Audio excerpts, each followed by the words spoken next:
La khaufun alaihim walahum yahzanun, supaya manusia menjalani kehidupan, membawa misi risalah sebagai khalifah di bumi, beribadah dengan tenang, dengan nyaman, menampilkan perilaku mulia, kan? Dari ujung kepala sampai ujung kaki semuanya mulia. Jadi kita ini makhluk mulia. Ini yang dimaksudkan Quran surah ke-17 Al-Isra ayat ke-70. Walaqad karramna bani Adam.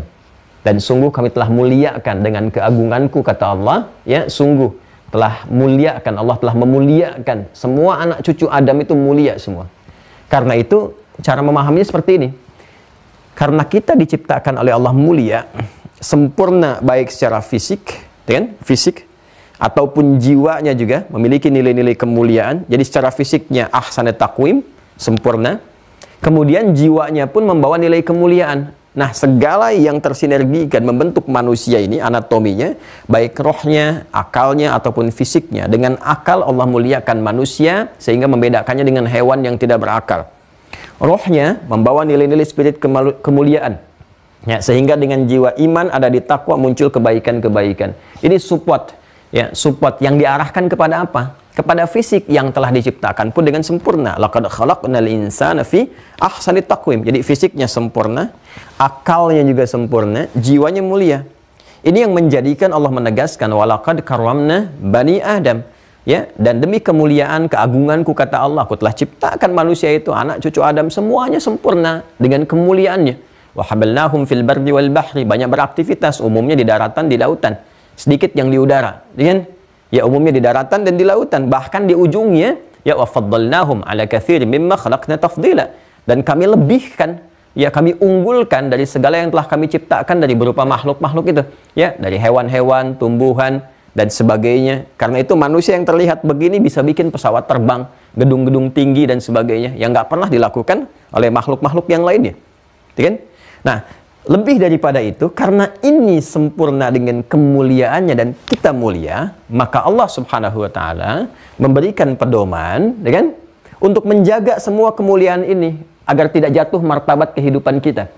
Ya, karena apa yang Allah berikan kepada kita dalam menjalani misi kehidupan itu disesuaikan dengan kemuliaan kita. Karena makhluk ini mulia, fisiknya sempurna, akalnya sempurna, kan? Kemudian jiwanya mulia, maka misi yang diberikan pun misi yang istimewa, yang tidak diberikan kepada malaikat, ya, atau makhluk-makhluk sebelumnya, ya, yang ada di kalangan iblis dan yang lainnya yang telah disebutkan di pertemuan-pertemuan yang lalu itu. Ya, diberikannya kepada kita amanahnya. Ya, mengingat kemuliaan yang dimaksudkan.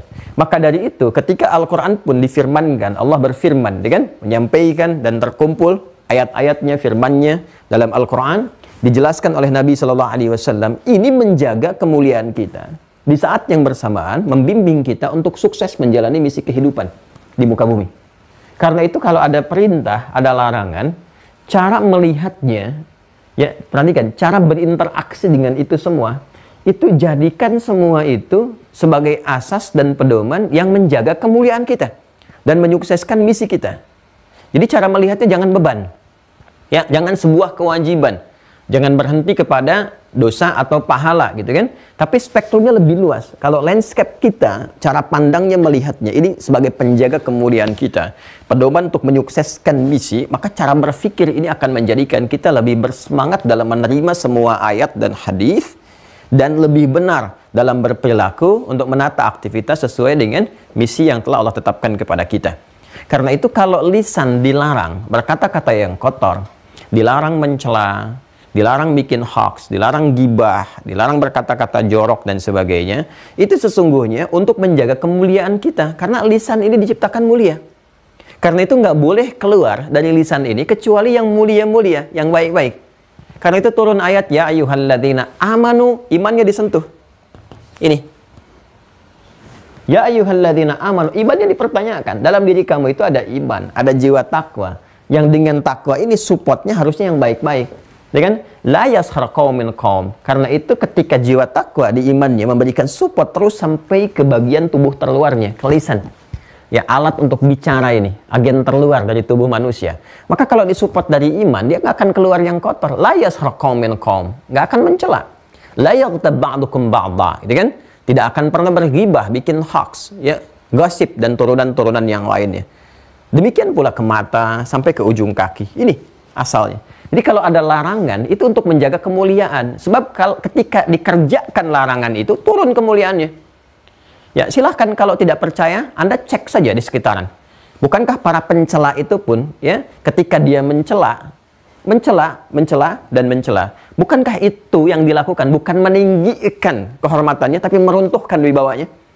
Para pencela itu, ya, sekarang yang kita sebut dengan istilah-istilah lah, ada macam-macam sekarang. Ya, yang senang mencela, senang nyoal ini, nyoal itu, macam-macam itu kan menurunkan kehormatan. Sehingga muncul istilah-istilah juga yang tidak pantas, yang mungkin bisa meruntuhkan kewibawaan, kemuliaan yang telah Allah berikan. Ya, Allah melarang untuk mencuri, ya, larang untuk korupsi dan segala turunannya. Begitu dikerjakan meruntuhkan kehormatan. Betapa banyak pencuri, koruptor, ya, dan sebagainya ditangkap, ya, apa yang terjadi? Karena runtuh wibawanya, dia tertunduk kan? Ya kan? Dipamerkan ke publik, ke khalayak kan hanya tertunduk seperti ini. Kenapa? Karena wibawanya hancur, runtuh. Karena itu Allah tegaskan, wailul lil mukadzibin. Celaka kalau kamu berdusta. Kamu berdusta bisa celaka, meruntuhkan kehormatan. Di dunia runtuh kehormatan, di akhirat dapat hukuman. Wailul lil mutaffifin, celaka orang yang curang. Jangan curang, nanti celaka. Ya, cara singkatnya demikian, cara memahaminya. Nah, karena itu, teman-teman sekalian, ini semua petunjuk-petunjuk ini nggak akan mungkin bertentangan dengan akal, logika. Karena ikatan untuk menangkap ini, ikatannya ada di akal. Ya, cuma akal ini juga nanti akan punya pengaruh dari bagian fisik terluar.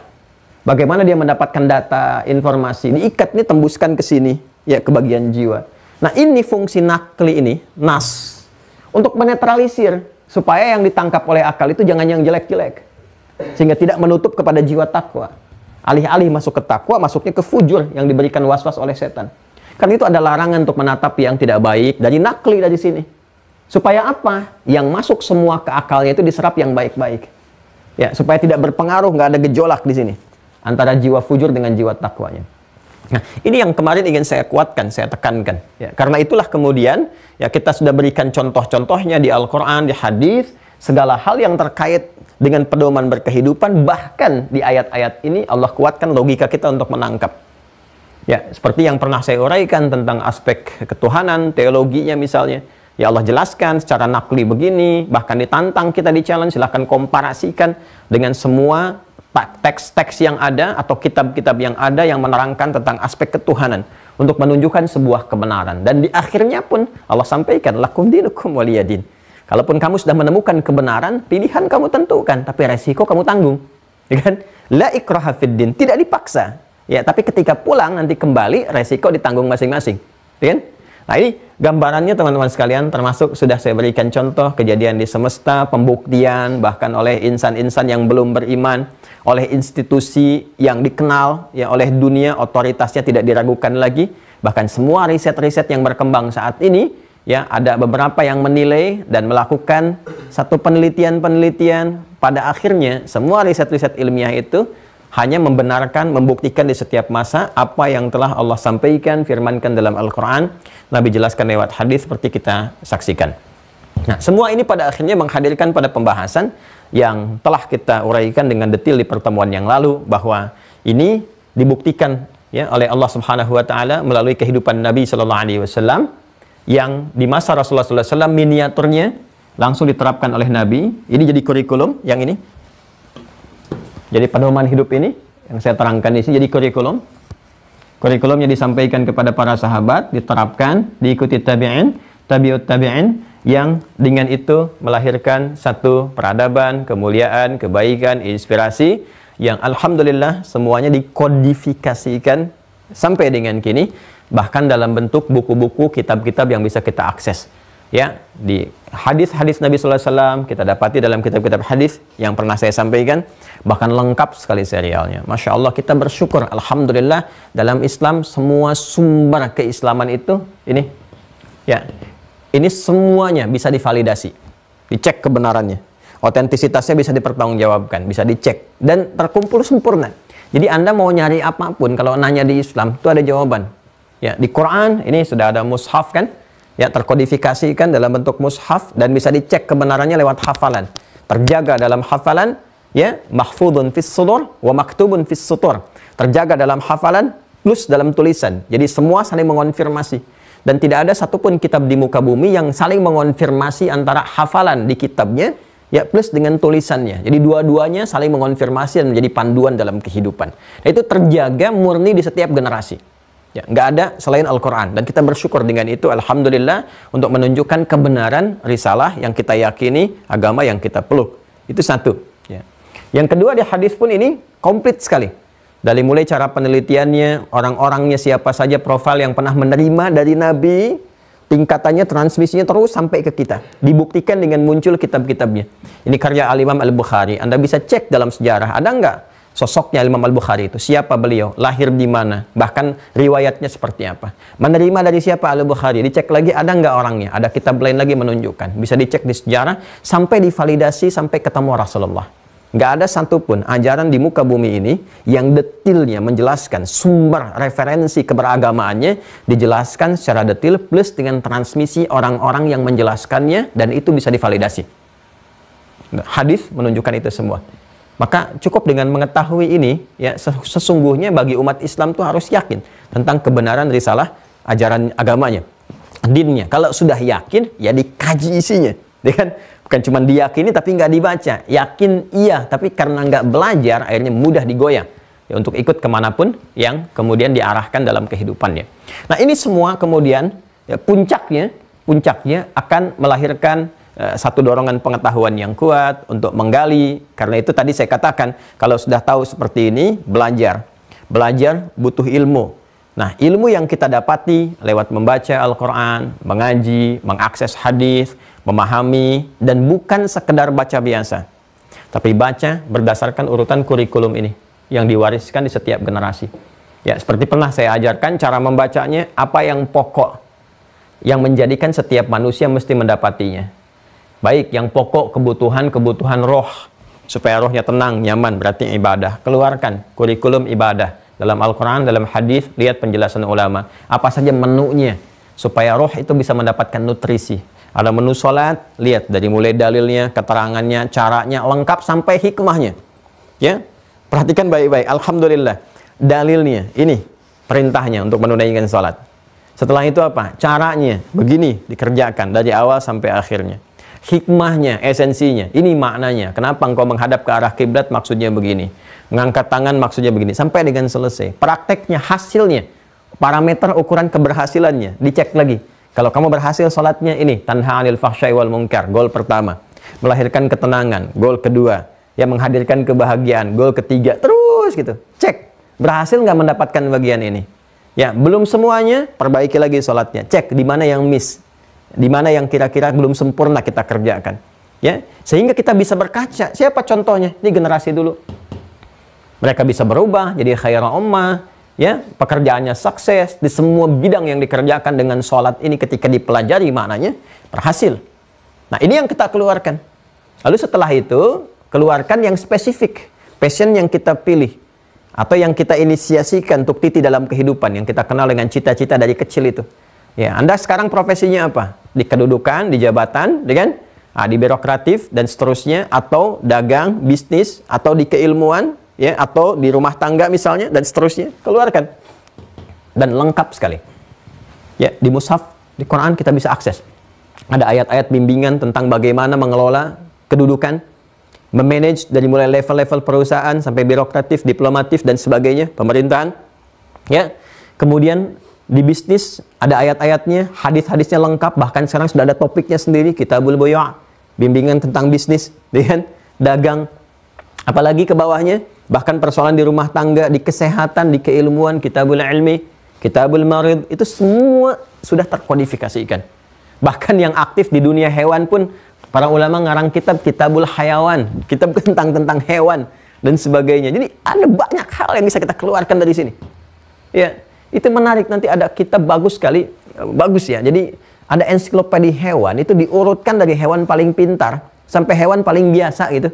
Dengan karakteristiknya, nanti ada yang ngarang tentang tumbuhan, manfaat-manfaatnya, dan sebagainya. Ini lengkap sekali. Dan mengeluarkannya menarik. Ya, mengeluarkannya dari riset terhadap ayat dan hadis-hadis. Lalu dikembangkan, riset itu dikembangkan. Yang setipe dengan ini, genusnya mana, variannya mana, dan sebagainya. Dan Masya Allah, ya, menjadikan dunia ini lebih berwarna dengan manfaat dan kontribusi keilmuannya karena dia bisa memaksimalkan jiwa imannya dengan baik sehingga keikhlasan itu tumbuh. Silahkan cek para ulama masa lalu ketika berkontribusi sampai sekarang. Tidak ada yang disebut misalnya royalti, macam-macam dan sebagainya. Dia hanya mewariskan ilmu aja. Ilmu dan manfaat.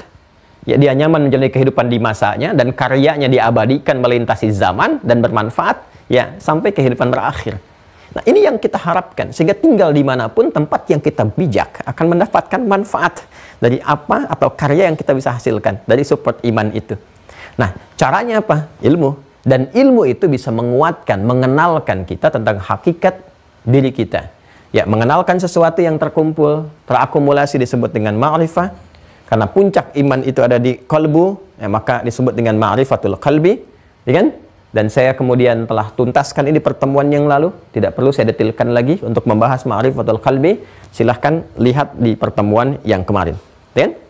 Dan di sini ketika kita sudah mengetahui tentang diri kita sendiri, ma'rifatul qalbi, maka Nabi SAW menyampaikan dalam hadis yang telah kita bacakan kemarin, kata Nabi, ana a'lamukum billah. Kata Nabi SAW, saya yang paling tahu ya di antara kalian itu terhadap Allah Subhanahu wa taala. Kemudian disusulkan wa annal ma'rifata fi'lul qalbi. Ya, yang paling tahu mengumpulkan segala hal, terkumpul semua ma'rifah. Dan petunjuk Nabi yang pertama, seseorang kalau ingin baik, tenang hidupnya, lancar, sukses aktivitasnya, dekati yang punya akses terhadap semua itu. Dan tidak ada yang memiliki akses pada semuanya, bahkan menguasainya, bahkan dialah yang menciptakannya. Kecuali siapa? Allah Subhanahu wa ta'ala. Nah, maka kalau kita ingin mendapati segala hal yang memudahkan dalam kehidupan kita, maka kita harus kumpulkan pengetahuan dasarnya. Ya, kumpulkan. Fa'lam, maka cepat mendapatkan pengetahuan. Kumpulkan ilmu, mengumpulkan, mengakumulasikan pengetahuan disebut dengan ma'rifah. Ya kan? Nah, kalau kita ingin jalankan ma'rifah pertama untuk mendapatkan akses kehidupan yang mudah, maka kenali Allah. Ya, dari clue yang Nabi sampaikan, ana a'lamukum billah. Setelah itu wa annal ma'rifata. Jadi ilmu disusulkan dengan ma'rifah. Saya lebih tahu daripada kalian tentang Allah Subhanahu wa taala. Allah menghisab kepada apa, bagaimana jalannya dan sebagainya. Dan kalau kita ingin mendapatkan kumpulan kemudahan tadi, maka kenali Allah Subhanahu wa taala. Kumpulkan, akumulasikan. Ini ma'rifah. Dan puncak untuk mengenal Allah jalurnya dari apa? Dari iman, dari takwa. Karena itu banyak sekali kalimat-kalimat iman, kalimat takwa yang pada puncaknya dihubungkan ya untuk mendekatkan hubungan kepada Allah Subhanahu wa taala. Seperti saya sampaikan di pertemuan lalu di Quran surah ke-8 itu Al-Anfal ayat yang kedua. Innamal mu'minuna alladzina idza dzukirallahu wajilat qulubuhum wa idza tuliyat 'alaihim ayatuhu zadathum imana. Ketika imannya meningkat, iman ada di jiwa takwa, takwa ada di nafas, nafas ada di kalbu. Ya, zadathum imana wa 'ala rabbihim yatawakkalun. Dan orang yang meningkat semakin kuat imannya, semakin kuat terbangun hubungannya, konektivitasnya dengan Allah Subhanahu wa taala. Dan disebutkan kalimatnya dengan menggunakan Rabb. Ya, wa 'ala rabbihim. Sedangkan Rabb membawa sifat rububiyah, memperhatikan, merawat, memberikan kebutuhan, kenyamanan dan sebagainya. Jadi sesungguhnya orang-orang yang kuat imannya, kuat takwanya, kuat konektivitasnya kepada Allah, maka Allah berikan dampak dari itu dengan semua akses terbaik dari sifat rububiyahnya. Ya, diperhatikan, dirawat, seperti saya sampaikan kemarin, belum minta sudah diberikan dan sebagainya. Ini yang dimaksudkan, wa may yattaqillaha yaj'al lahu makhraja wa yarzuqhu min haitsu la yahtasib, yaj'al lahu min amrihi yusra, wattaqullaha la'allakum tuflihun, wattaqullaha wa yu'allimukumullah. Tingkatkan takwamu kepada Allah supaya engkau cenderung lebih bahagia, dapat tambahan pengetahuan, dapat solusi dari aneka persoalan kehidupan, rizki datang melimpah dari sisi yang tidak diduga. Bukan sekedar pernyataan, tapi sudah dibuktikan dengan contoh dan kehidupan nyata seperti kisah yang telah kita terangkan di pertemuan yang lalu. Nah, kalau sudah kemudian ma'rifatullah, mengenal, tahu tentang Allah dan sebagainya, kemudian puncaknya adalah ya diketahui lewat ma'rifatul insan, mengenal diri kita sendiri, karena nggak mungkin kita bisa mengenal Allah kalau kita tidak mengakses dan menguatkan sinyal qalbu yang di dalamnya ada jiwa takwa dan iman. Sedangkan qalbu, ya, di sini ada nafas. Nafas, qalbu, sadrun, sudur, itu perangkatnya ada pada diri manusia sendiri, al-insan.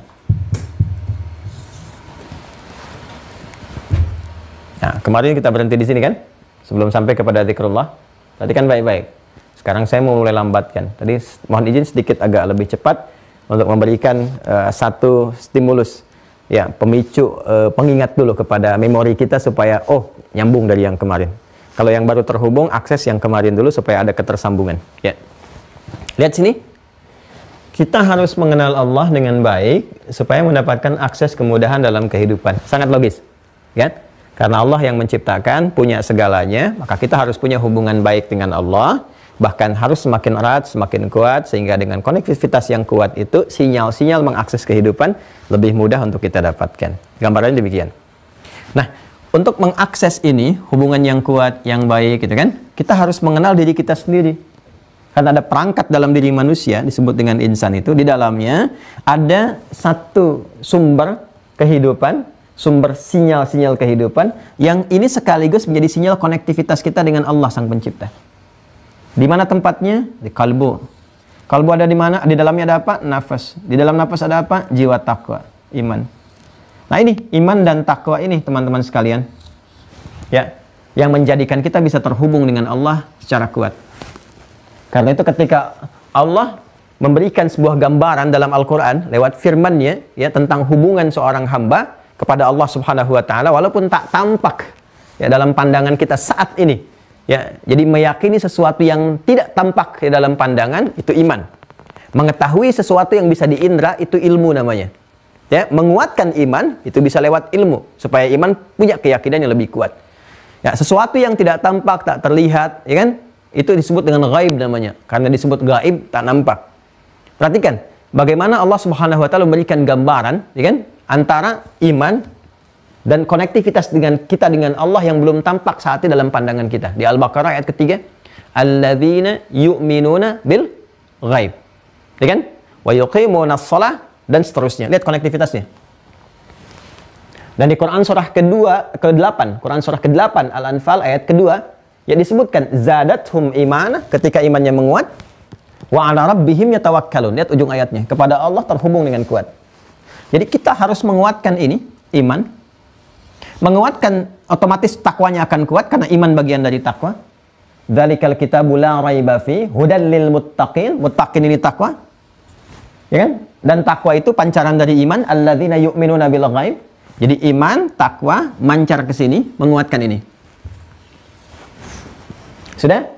Nah, karena itu, untuk bisa menghadirkan akumulasi pengetahuan, konektivitas yang kuat terhadap Allah Subhanahu wa taala, maka kita harus bisa menguatkan ini dulu. Sedangkan tempat ini ada di kalbu.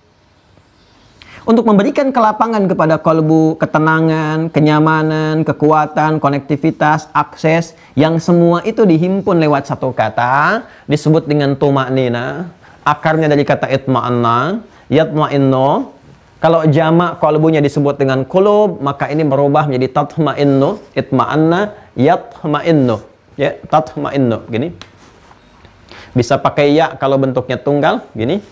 Bisa pakai tak kalau bentuknya jamak. Karena ini jamak sifatnya, maka pasangannya dengan tak. Kullu jam'in mu'annatsin. Kan? Tatma'innul qulub. Sifatnya disebut dengan tuma'nina. Ya. Kalau apa yang saya terangkan terasa cepat, maka silakan akses yang sebelumnya, karena saya ingin memberikan intisari cepat apa yang kita ulas di pertemuan lalu. Ya. Lihat sini. Kita berusaha terkoneksikan dengan Allah, kan? Mengenal Allah, kan? Menguatkan hubungan kita dan sebagainya, supaya mendapatkan dampak kebaikan dari ini semua. Allah memberikan akses kemudahan dalam hidup, kenyamanan hidup, memberikan solusi dari persoalan dan sebagainya, rezeki dan seterusnya. Untuk menguatkan konektivitas ini, kita harus bisa menguatkan iman dan takwa kita. Tempat iman dan takwa, jiwa ini ada di kalbu. Kalau kalbunya sudah dikuatkan dengan amalan-amalan iman dan takwa ini, amalan iman dan takwa, perhatikan baik-baik, ininya kuat, maka lahirlah apa yang diharapkan. Ketenangan, kelapangan, kekuatan, dengan luasnya hati, lapangnya hati, mudah menerima segala persoalan, sehingga gampang ketika dibimbing muncul solusi. Ya, ketika itu rezeki mudah diberikan, mudah dikelola. Ya, ketika hatinya lapang, segala hal menjadi lebih mudah. Insyirah. Ya, beban jadi lebih mudah, persoalan lapang diatasi, solusi datang, dan puncaknya terhubung dengan Allah kuat. Ini yang disebut di surah Al-Insyirah itu. Ya inna ma'al usri yusra, fa inna ma'al usri yusra, fa idza faraghta fansab wa ila rabbika farghab. Ya hubungannya. Nah, kalau ini sudah lapang keadaannya, sudah baik, itu disebut itmi'nan keadaannya, itmi'nan. Sifatnya disebut dengan tumakninah. Itma'anna yatma'innu itmi'nanan, keadaannya disebut dengan tumakninah.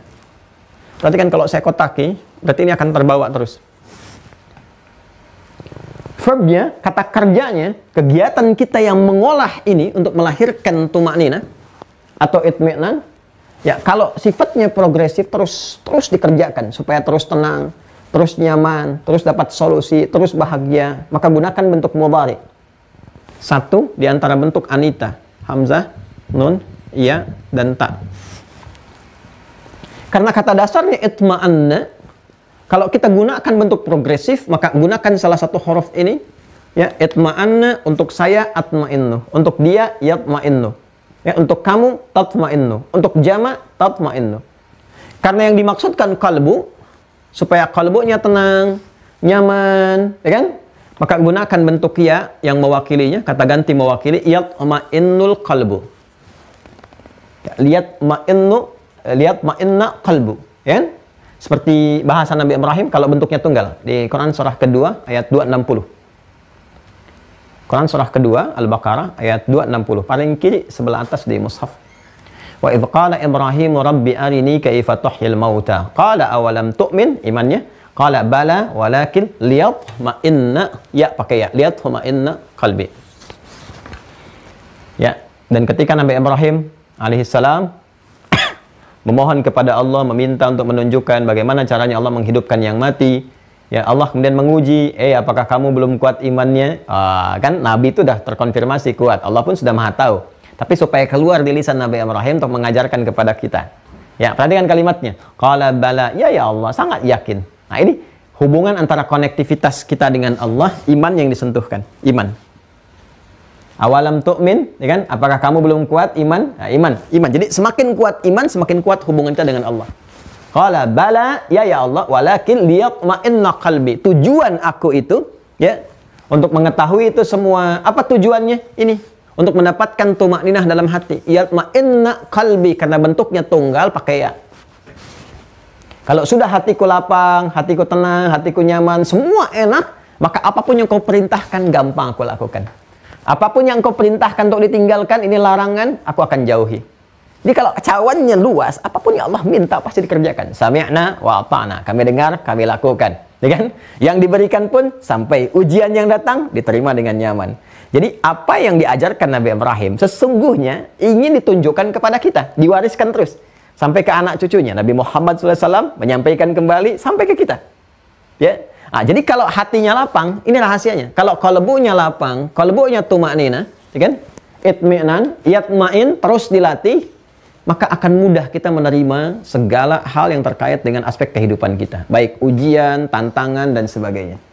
Jama' dari kata qalbu, qulub. Kalau qulub, kaidahnya ini harus mu'annas pakai ta. Ya. Kullu jam'in mu'annatsin, itu kaidah di bahasa Arabnya.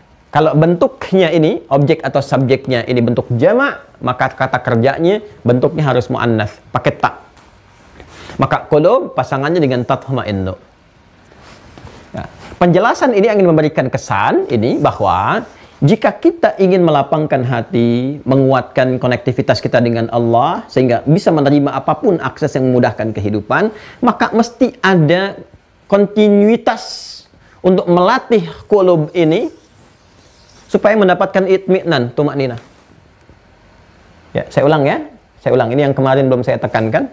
Untuk mendapatkan keadaan hati yang lapang sehingga mudah menerima apapun yang Allah berikan kepada kita, untuk memudahkan akses dalam berkehidupan sebagai khalifah di bumi. Ya, pelan-pelan. Maka kita harus selalu konsisten melatih hati ini, qalbun ini, untuk mendapatkan sifat kelapangan ini yang disebut dengan tumakninah. Dalam bahasa Arab, untuk menunjukkan konsistensi berusaha itu, karena usaha kata kerja, verb, maka menggunakan bentuk fi'il, tatma'innu. Itma'anna, yatma'innu. Ta'nya menunjukkan kontinuitas, ya, ini menunjukkan kata kerja, untuk menunjukkan konsistensi bahwa ini harus terus dilakukan. sepanjang hidup. Supaya kalau tumakninah sepanjang hidup itu ada, maka sepanjang hidup itu kita akan merasakan ketenangan, kenyamanan. Di rumah tangga, tenang, nyaman, ada masalah, tuntas, karena hati lapang. Di pekerjaan, tenang, nyaman, ada persoalan, segera diselesaikan. Dan karena lapang semuanya, Allah pun ketika memberikan apapun yang dia butuhkan, itu segera, ya, segera cepat bisa diterima, mudah didapati, baik persoalan harta benda, kebahagiaan, ketenangan, dan sebagainya. Sehingga menjadi tenanglah, nyamanlah, dan ideallah kehidupan di muka bumi ini seperti yang diisyaratkan dalam Al-Quran. Wala khaufun alaihim walahum yahzanun. Dan puncak kehidupan, kenikmatan di dunia itu walaupun sementara, puncak ketenangannya terasakan ketika la khaufun alaihim, hidupnya itu tenang, apapun yang dia kerjakan tenang. Walahum yahzanun, dan senang. Tenang dan senang. Di rumah tangga, tenang, senang. Di pekerjaan, tenang, senang. Di kehidupan sosial, tenang, senang. Kalau ingin hidupnya tenang dan senang, formulasinya ini. Kelola hati dengan baik. Manage kolbu dengan baik. Rumusnya apa? Ini. Dapatkan tumakninah. Caranya bagaimana? Tatma'in. Nah, ini keterangan Sang Pencipta. Ya, Allah yang menciptakan kita. Allah Maha tahu tentang kita. Allah berikan kepada kita jalannya. Mohon izin kalau terasa agak cepat apa yang saya jelaskan ini. Mohon maaf ya. Silahkan nanti setelah selesai lihat dulu yang kemarin di video kemarin. Nah, Anda akan mengerti apa yang saya sampaikan. Kemarin lebih lambat. Ya, saya percepat itu karena ini 90% mengcover apa yang kemarin saya jelaskan supaya nyambung dulu dengan yang sekarang. Saya ingin menguatkan dulu pemahamannya supaya mengerti basic kehidupan kita ada di sini. Ini pokoknya. Nah, sekarang tugas kita harus mencari di mana kita temukan cara untuk tatmainnul qulub ini. Melatih kalbu supaya mendapatkan tumakninah, supaya itmi'nan. Bahkan kalau pulang pun meninggalnya dalam keadaan tenang. Dan pasti yang dipanggil akan ini lagi turunan kata ini. Itma'anna yatma'innu. Ya, nah kemarin telah kita lacak ternyata kalimat tatma'innul qulub dengan segala keluasan maknanya. Ketenangan hati, ini kan mencakup ketenangan, kedamaian, ketentraman, kemudahan, kebahagiaan. Satu kalimat ini. Jadi kalau mau Anda terjemahkan ke bahasa apapun, cari di kitab-kitab manapun, yang satu kata mencakup semua makna ini. Ya, kuncinya ada di hati, kedamaian, ketentraman, kemuliaan, ketenangan, kan? Yang tadi saya sebutkan, ya, satu kata yang mencakup ini semua. Nah, bahasa Arab tercakup. Silahkan cari di kitab manapun, yang Anda temukan akses seperti ini, penjelasan demikian, yang merumuskan satu kesimpulan yang saling tersinergikan. Selama ini, dari pencarian kami, hanya ditemukan di Al-Quran. Yang kemarin telah kita dapati katanya di Quran surah ke-13 ini ayat 28 surat Ar-Ra'du, guntur, kilat, yang kemarin saya ilustrasikan di antara maknanya ya, dalam keadaan kilat yang menggelegar pun, yang biasanya kita ketakutan, menutup pintu, bersembunyi dan sebagainya, ini saking lapangnya hatinya, terbuka, tenang, nyaman. Jikalau ada musibah seperti guntur menyambar, kilat menyambar di siang bolong yang bagi sebagian orang mungkin terasa berat dan sebagainya, orang ini nyaman aja, tenang. Ya, dan menerima dengan penuh kebaikan, langsung dapat hikmah arahnya kemana dan seterusnya. Nah, teman-teman sekalian, ini yang kemarin kita dapati, kalimat tatma'innu ditemukan di Quran surah ke-13, Ar-Ra'du, ayat ke-28. Langsung lihat ke pertengahan sampai ke ujung.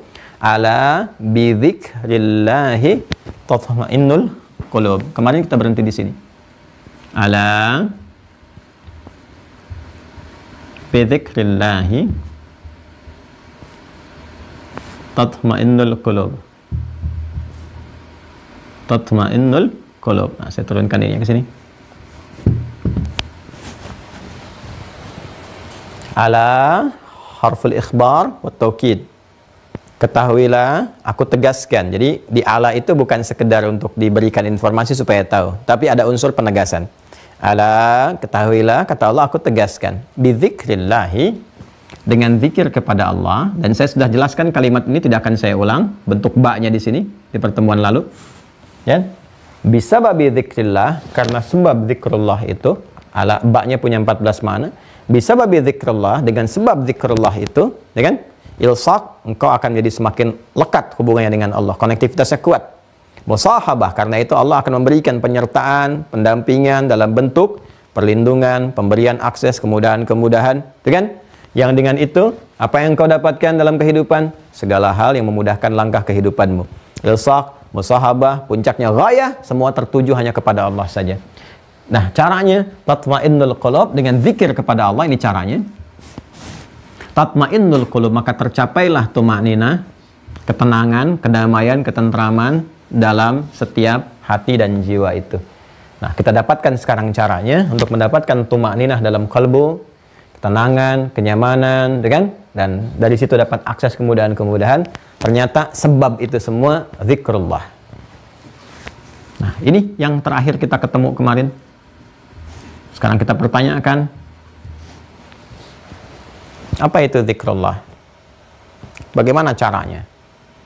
Karena formulanya di sini, zikrullah formulanya sama dengan tatmainnul qulub. Nah, ini kan yang kita cari kemarin, formulasi ini. Nah, mohon izin, saya mulai melandai ya, agak lambat sekarang. Ya, kita ingin mendapatkan formulasi tatmainnul qulub, keadaan hati yang tentram, nyaman, jiwa yang kuat, terkoneksi dengan Allah, mudah akses dalam kehidupan. Caranya bagaimana? Persamaan Qur'annya, tatmainnul qulub sama dengan zikrullah. Jadi kalau ingin mendapatkan tatmainnul qulub, maka harus melewati zikrullah. Sekarang kita tanyakan bagaimana caranya zikrullah itu. Ya. Zikrullah terdiri dari dua kata, zikir dan Allah. Saya turunkan dulu ini zikir,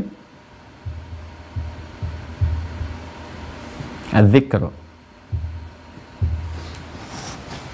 Dan yang kedua, Allah. Pelan-pelan ya, pelan-pelan, karena kita sudah mau masuk ke intinya.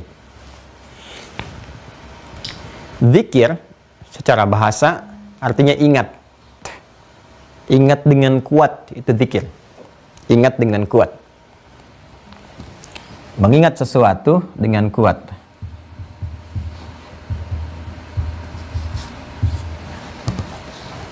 Sudah? Zikir artinya ingat dengan kuat. Kalau ingin kita arahkan ke hafalan, ya menghafal sesuatu dengan kuat. Ya, hifdzun itu hafal, standar hafidho yahfadhu, tapi sifatnya kepenjagaan. Karena itu hafidho asalnya itu menjaga sebetulnya. Ya, hafidho yahfadhu. Kalau sekarang kata hafidho itu dilekatkan kepada hafalan. Karena itu orang yang hafal disebut hafidh, ya, hafidh. Wa yahfad, dia sedang menghafal. Wa hafid, dia sudah menghafal. Ya, dia seorang penghafal, hafal.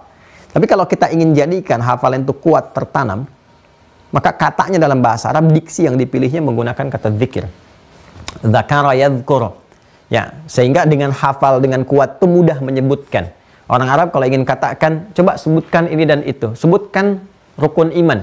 Ya, maka orang Arab berkata, udzkur arkanal iman. Sebutkan. Kenapa menggunakan kata udzkur dari kata dzakara? Karena nggak mungkin bisa disebutkan kalau nggak ada yang tertanam dalam benak kita. Ya, nggak mungkin bisa disebutkan kalau nggak hafal. Ya, makanya hafalan itu bagian dari kunci untuk sesuatu. Dengan hafal itu mudah menyebutkan berbagai hal. Dengan hafal itu kita menjadi ingat. Dengan ingat itu terjaga. Oh iya, saya ingat nih jam 7 ini, saya ingat jam 7 ini, saya punya janji dengan si fulan. Karena hafal dan ingat terjaga, janji nggak terlewatkan. Jelas ya? Ya, justru kalau kita nggak hafal, nggak terjaga. Karena kita ingat, oh saya hafal nih, saya ingat nih. Ya, jam 12 nanti lewat 5 itu zuhur. Karena ingat, karena hafal, kita bisa siap-siap sebelum waktunya. Karena itu mengingat sesuatu dengan kuat itu begitu penting. Kenapa? Karena dengan mengingat dengan kuat itu, pertama kita mampu menyebutkan, menghadirkan segala sesuatu yang diinginkan sesuai dengan konteks dan keadaannya. Menghafal, mengingat dengan kuat itu membantu kita untuk menjaga aktivitas yang telah kita rencanakan. Menghafal, mengingat sesuatu dengan kuat itu mengoneksikan, menyambungkan apa yang ingin kita lakukan dengan rencana-rencana yang telah kita siapkan. Kita janji dengan si fulan, terkoneksi janji itu lewat ingatan kita. Karena itu mengingat sesuatu dengan kuat, sekali lagi, turunan derivasi katanya dari kata dzakara. Yadhkur, udhkur, dzikran, sifat keadaannya. Karena itu di Al-Quran, menghafal Al-Quran itu menggunakan kata zikir. Zikir. Ya, seakan Allah memberikan kesan kalau mau ngafal, yang kuat menghafalnya. Karena itu cari formulasi untuk menguatkannya. Ya, sekarang ada murajaah, kan? Mengulang, ada tasmi' dan sebagainya. Sebetulnya untuk memenuhi sifat zikir ini. Itu ada di Quran surah ke-54, Al-Qamar. Ayat ke-17, ayat ke-22, ayat ke-32, ayat ke-40. 4 kali disebutkan. Walaqad yassarnal Qur'ana lidzikri. Fahal mim muddakir. Ya, dan demi keagunganku, kata Allah, aku telah mudahkan Al-Quran itu untuk diingat, zikir, untuk dihafalkan dengan kuat, nih hafalan yang kuat, ingatan yang kuat. Ya, karena itu anak kecil mudah. Saking kuatnya kan, Quran itu unik loh, karena sudah ada jaminan dari Allah. Saking kuatnya, Anda bisa menjawab cepat sepersekian detik. Ya, coba jawab ya. Saya ingin tanyakan sesuatu, coba jawab oleh Anda semua. Walaupun lisannya, suaranya yang terdengar oleh Anda saja. Jawab ya. Coba bacakan awal surat Al-Ikhlas. Tuh, langsung kul huwallahu ahad. Cepat ya. Anda jangan lihat kul huwallahnya, itu kan kul huwallahu Ustaz, yang lain belum tentu. Enggak, karena Anda hafal. Ya kan? Dan begitu Anda menghafal dengan kuat, mudah untuk dikeluarkan. Dibaca dalam sholat, diulang dan sebagainya. Itu menggunakan kata zikir. Dan ingat, hafalan itu karena zikir fungsinya bukan sekedar menjadikan itu, maaf sekali, tertanam dengan kuat. Tapi fungsi zikir itu muncul tadi untuk mengingatkan, mengoneksikan Anda dengan makna ayat-ayat itu. Jadi kalau ingat dengan ayat yang kita hafalkan, ayat itu akan jadi Anda.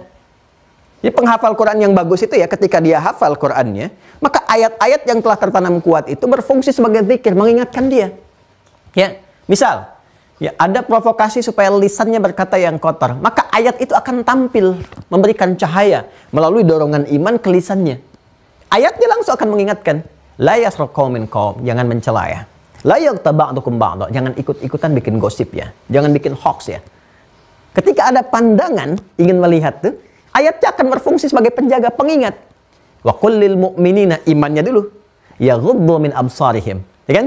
Palingkan pandangan dari yang tidak baik. Maka itu yang dimaksudkan menghafal Quran. Kenapa menggunakan kalimat zikir? Karena ketika ingatan tertanam dengan kuat dalam diri kita, maka ayat itu akan mengoneksikan kita dengan makna ayat-ayat tadi, sehingga menjaga kita dalam bersikap, dalam berperilaku. Itu zikir. Dari ingatan yang kuat, yang fungsinya menghadirkan setiap apa yang kita butuhkan, mengoneksikan kita dengan rencana-rencana yang telah kita siapkan, sekaligus menjaga kita dalam berkehidupan, berdasarkan apa yang telah kita hadirkan dalam kekuatan ingatan tadi. Nah, sekarang, zikrullah secara bahasa. Kita masih bicara tentang etimologi secara bahasa. Kalau kita sambungkan makna ini, kita sandarkan kepada Allah. Mudhaf, mudhaf ilaih. Zikrullah. Dari kata az-zikru, kalau ingin disandarkan maka hilangkan alif lamnya. Ya.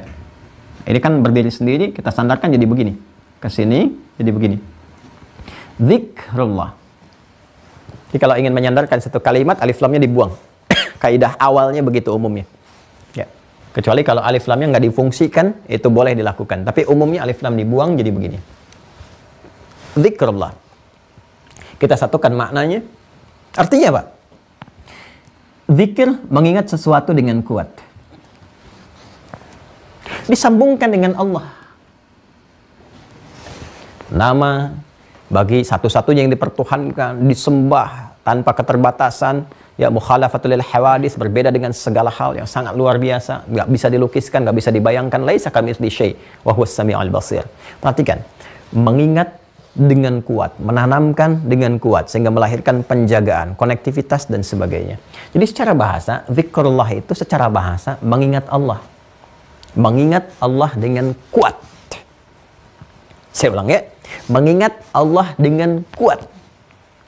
Saking kuatnya ingat Allah, maka setiap langkah, gerak, perilaku yang akan ia kerjakan terkoneksikan dengan Allah. Ya. Karena zikir tadi maknanya kan apa? Bukan sekedar ingat kan, tapi ada makna konektivitas, makna penjagaan. Karena ingat Allah, maka terjaga semua perilakunya. Ya, mau bergibah, ingat Allah. Karena ingat, nggak jadi gibahnya.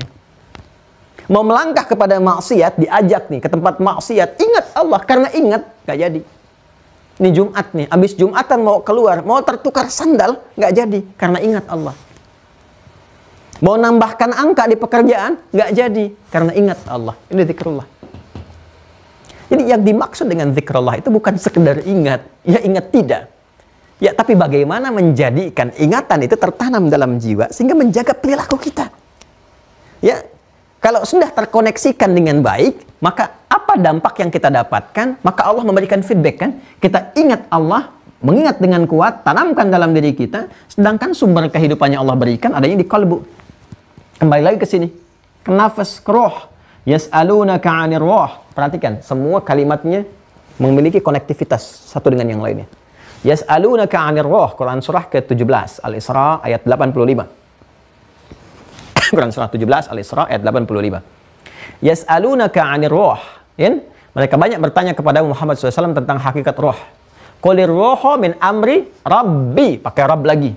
Tuh. Pakai Rabb. Qulir roho min amri rabbi wa ma utitum minal ilmi illa qalila. Perhatikan baik-baik. Katakan Muhammad, sampaikan kepada mereka, viralkan, infokan, roh itu, sumber kehidupan itu bersumber dari Allah. Sini. Urusan Rabbku. Dan ketika menyebutkan ya, sumbernya, pengetahuannya, segalanya, Allah menggunakan diksi ini, Rabb. Perhatikan. Roh ketika masuk ke dalam fisik, di pertemuan video pertama kita, maka berubah menjadi nafas namanya. Karena dengan roh muncul sumber kehidupan. Masuk kepada fisik, roh sumber kehidupan, begitu masuk ke dalam fisik berkehidupan, mulai bernafas. Karena itu berubah menjadi nafas namanya. Nafas. Diserap ke dalam bahasa Indonesia mulai bisa bernafas.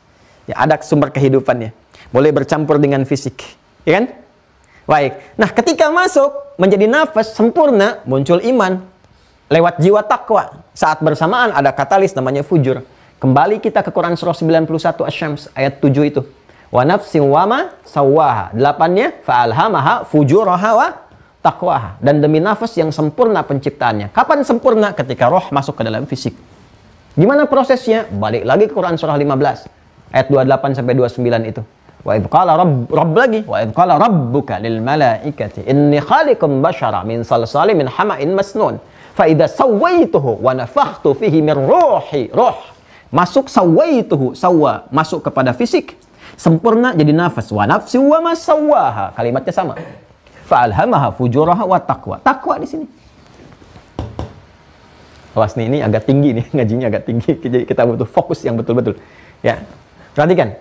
Takwa sudah masuk, roh sudah masuk jadi nafas. Terkoneksi dengan siapa? Dengan Allah Subhanahu wa taala. Ulangi. Apa hubungan dengan zikrullah? Tadi ke sini.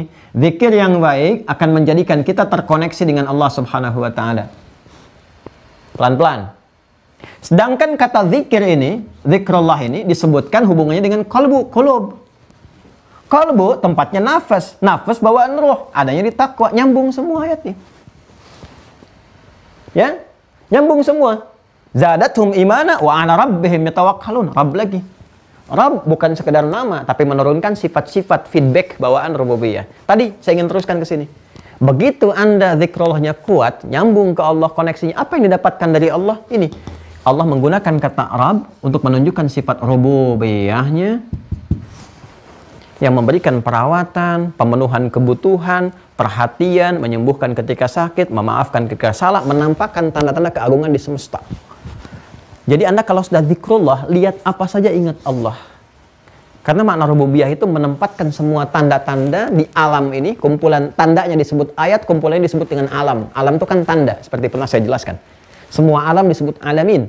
Ketika Allah menyebutkan kata alamin pun, menyebutkan lagi Rabbnya. Alhamdulillahi Rabbil alamin. Alamin jam'ul jama' dari kata alam. Alam itu kumpulan dari ayat. Ya. Ayat itu tanda yang mendekatkan kepada Allah. Maka Allah tempatkan ayat-ayat dalam Al-Quran. Sehingga saat baca Quran, kita menjadi lebih dekat dengan Allah. Allah tempatkan tanda-tanda ayat di semesta. Ada NASA yang menemukan, ilmuwan yang menemukan. Tanda-tanda ditempatkan oleh Allah. Di udara, di daratan, di lautan. Semakin menyelam, mendapatkan keragaman. Siapa yang mampu mencipta ini? Allah. Ya kan? Anda dapatkan belah buah, kok ada tulisan Allah. Lihat awan, ada tulisan Allah. Saking orang nggak taunya cara meriset, Allah tunjukkan langsung lafadznya. Ya. Kalau punya ilmu kita dapatkan semua ini. Tempatkan alam, jamaknya alamin. Alam hewan ada tanda kebesaran Allah. Afala yanzuruna ilal ibli kaifa khuliqat? Ya. Di dalam tumbuhan ada tanda kebesaran Allah. Wa inaba wa qadba, wa zaituna wa nakhla. Di zaitun, di kurma, ya. Di hewan-hewan, di lebah, di semut, di macam-macam. Allah tunjukkan sampai ada surah-surahnya, surah semut, An-Naml, surah sapi betina, Al-Baqarah, ya kan? Surah lebah, An-Nahl, untuk menunjukkan tanda. Ya, ini di alam hewan ada, alam tumbuhan ada, langit, bumi ada, dikumpulkan semua jadi alamin. Ketika menggunakan kata alamin, Rabbnya disebut lagi Rabbil Alamin. Karena dalam Rabb ada sifat rububiyah. Nah, orang-orang yang benar-benar konektivitasnya kuat kepada Allah, maka melihat apapun dia ingat. Ya, karena itu langsung disimpulkan di dua ayat Quran surah ketiga Al-Imran ayat 190 dan 191. Quran surah ketiga ayat 190 sampai 191. Perhatikan baik-baik. Inna fi khalqis samawati wal ard wa ikhtilafil laili wan nahar la ayatil li ulil albab. Siapa ulul albab dan bagaimana bisa menjadi ulul albab? Ayat 191-nya. Alladzina yadhkuruna Allah, zikrullah. Konsisten menggunakan anita pakai ya dan jamak bentuknya menggunakan waw dan nun. Alladzina yadhkuruna Allah qiyaman wa qu'udan wa 'ala junubihim wa yatafakkaruna fi khalqis samawati wal ard. Ujungnya Rabbana ma khalaqta hadza batila subhanaka faqina 'adzaban nar. Nah, ini Masya Allah. Jadi kalau sudah zikrullah, lihat apapun ingat Allah. Lihat langit terkoneksi, lihat bumi terkoneksi. Pada puncaknya apa? Karena sudah merasakan kedekatan dengan Allah, semua akses terbuka. Ketenangan, kenyamanan, kebaikan, dan seterusnya. Jadi ini yang dimaksudkan. Pembuka ma'rifatullah ini, untuk mendapatkan feedback ke sini, ternyata kuncinya zikrullah. Dapatnya, tatmainnul qulub. Aksesnya, tadi ayat yang saya sampaikan. Sekarang tinggal caranya. Untuk mendapatkan cara itu, pengertiannya harus dirubah dari pengertian bahasa, etimologi, ke pengertian istilah, terminologi. Ya, ini istilah zikrullah ini, dalam istilah syariat Islam, dalam Islam, apa yang dimaksudkannya? Jadi kan kalau kita ngaji sesuatu, belajar, kan suka ada pengertian bahasa, ada pengertian istilah. Dalam istilah apa itu dimaksudkan? Kata bisa masih netral secara bahasa. Dalam istilah apa mau dipahami?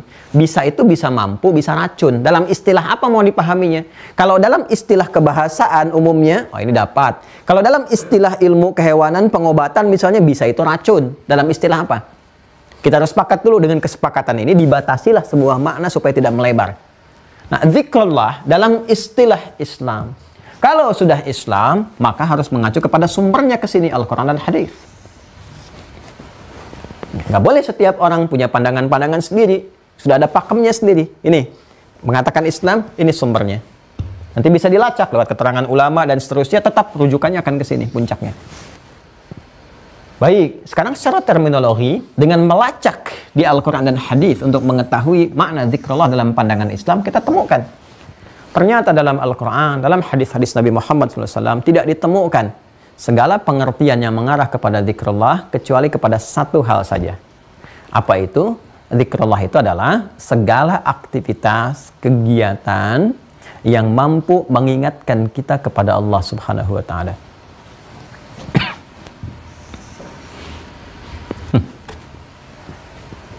Segala kegiatan, aktivitas yang mampu mengingatkan kita kepada Allah Subhanahu wa Ta'ala. Pelan-pelan. Jadi saya ngasih pembukaan sampai 1 jam lebih ya untuk menemukan makna ini nih. Saya ulang ya, zikrullah, segala aktivitas, kegiatan yang mampu mengingatkan dengan kuat, ya, mengingatkan kita dengan kuat kepada Allah Subhanahu wa Ta'ala. Baik. Karena ini segala aktivitas, kegiatan yang mampu mengingatkan, mengoneksikan kita dengan Allah Subhanahu wa Ta'ala. Baik. Sekarang tanyakan lagi, kegiatannya apa? Aktivitasnya apa? Karena kita batasi pengertian zikrullah dari Islam dan sumbernya dari Al-Quran dan Hadis, maka sekarang kita harus lacak kegiatan apa saja, aktivitas apa yang disebutkan dalam Al-Quran, dalam hadis-hadis Nabi Muhammad SAW, yang dengan kegiatan-kegiatan dimaksud akan menghubungkan kita, mendekatkan kita kepada Allah Subhanahu wa Ta'ala. Maka cara cepatnya, ayo cepat cari temukan derivasi kata-kata zikrullah, zikir dalam Al-Quran yang bersanding erat dengan aktivitas, dengan kegiatan. Itulah yang dimaksudkan dengan zikrullah yang sesungguhnya. Yuk, kita turunkan. 1. Mana nulisnya nih? Sini aja ya. Nah, sekarang antum ngapus sebelah sana. Saya nulis sebelah sini supaya ada nanti konektivitas di sana. Ya. Baik, ya teman-teman sekalian. Nah, yang di Zoom nggak bisa ngapus, biarin Ustadz Fadil yang ngapus di sini. Kalau antum Zoom ngapus keluar dulu, waduh, saya repot nih. Kok bisa keluar dari dari layar? 1, ini pelan-pelan ya. Kita akan mengeluarkan segala kegiatan, aktivitas yang disebut zikir dalam Al-Quran. Jadi Allah sendiri yang menyebutkan itu zikir. Cara berpikirnya, zikrullah adalah segala aktivitas, kegiatan yang mampu mengingatkan kita dengan kuat terhadap Allah Subhanahu wa Ta'ala. Karena sumbernya dalam Islam harus dilacak di Al-Quran, di hadis, maka kita harus langsung bertanya kepada Allah, ya Allah, karena ini semua kegiatan yang mengingatkan kami dengan Engkau, ya kan? Maka mohon tunjukkan kepada kami apa saja kegiatan-kegiatan, aktivitas dimaksud, seperti apa kita zikrullah. Ya, supaya feedbacknya mendapatkan ketenangan hati, kedamaian jiwa, solusi, dan sebagainya. Baik, mari kita lacak 1 Quran, surah ada 20 Thaha ayat 14. 2 Quran surah 4 An-Nisa ayat 103. Sudah? 3 Quran surah 7 ayat 205. Sudah? Ya, sementara ini dulu ya. Karena waktu kita terbatas, saya beri contoh ini dulu. 3 dulu saja. 1 Quran surah 20 Thaha ayat 14. 2 Quran surah 4 An-Nisa ayat 103. 3 Quran surah 7 Al-A'raf ayat 205. Pelan-pelan ya. Fokus baik-baik ya. Mohon izin ini agak dalam kajiannya, tapi mudah-mudahan Allah memberikan kekuatan supaya saya bisa menyampaikan semudah mungkin yang bisa dipahami ya. Yuk kita mulai. Fokus ke sini. Nah, ini saya berikan garis saja. Ini ma'rifatullah begini. Jalurnya tatmainnul qulub. Qulub. Ini zikrullah. Ya, cara memahaminya kalau ini kita kotakin ke sini. Ala bidzikrillahi tatmainnul qulub. Dengan tatmainnul qulub ma'rifatullah. Dengan ma'rifatullah akses kepada diri kita, semua akses kehidupan itu menjadi lebih mudah. Ya, saya turunkan dulu ya. Ini ya, teman-teman sekalian. Tatmainnul qulub menghasilkan tumaninah. Nah, ya kan? Dari sini kemudian ada takwa, meningkat ketakwaan. Takwa sumbernya dari iman. Ya. Dah? Ini tadi kita temukan di sini teman-teman sekalian, untuk zikrullah, segala amalan, kegiatan, aktivitas yang menjadikan kita terkoneksi dengan Allah secara kuat. Tadi Quran surah ke-20 ayat 14 contohnya.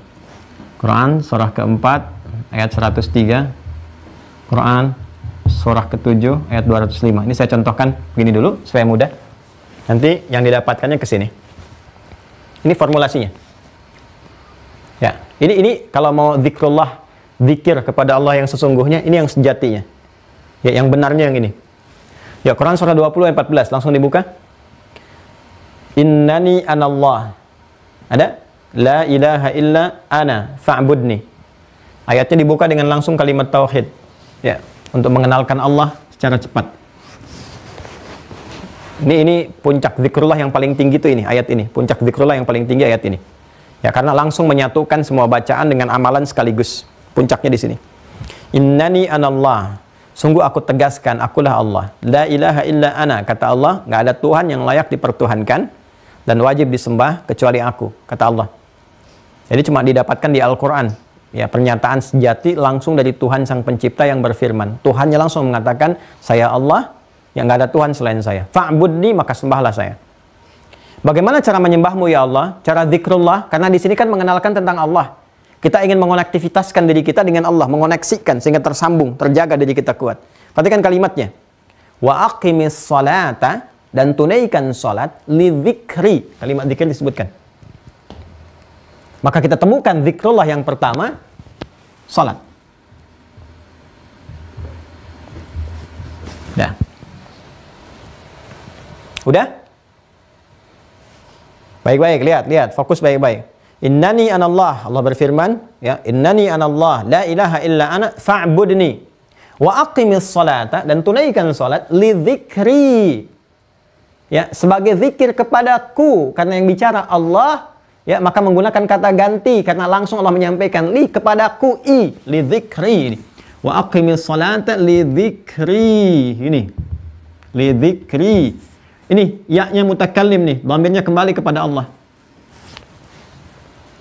Tunaikan salat sebagai zikir kepadaku. Ku di situ siapa? Allah, karena Allah yang berfirman. Ya, innani ana, kata Allah, sungguh akulah Allah. La ilaha illa ana. Innani anallah, ya, la ilaha illa ana fa'budni wa aqimis salata li dzikri, dzikrullah.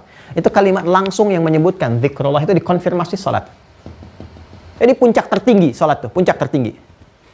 Karena menghimpun semua jenis zikir dalam salat. Istighfar ada dalam salat. Kalimat tauhid ada. Asyhadu an la ilaha illallah wa asyhadu anna Muhammadar Rasulullah. Ada dalam salat? Ada. Istighfar ada? Ada. Ya. Subhana rabbiyal a'la wa bihamdi, subhana rabbiyal azimi wa bihamdi, subhanakallahumma bihamdika Allahumma ighfirli. Dengan tasbih ditutup dengan istighfar.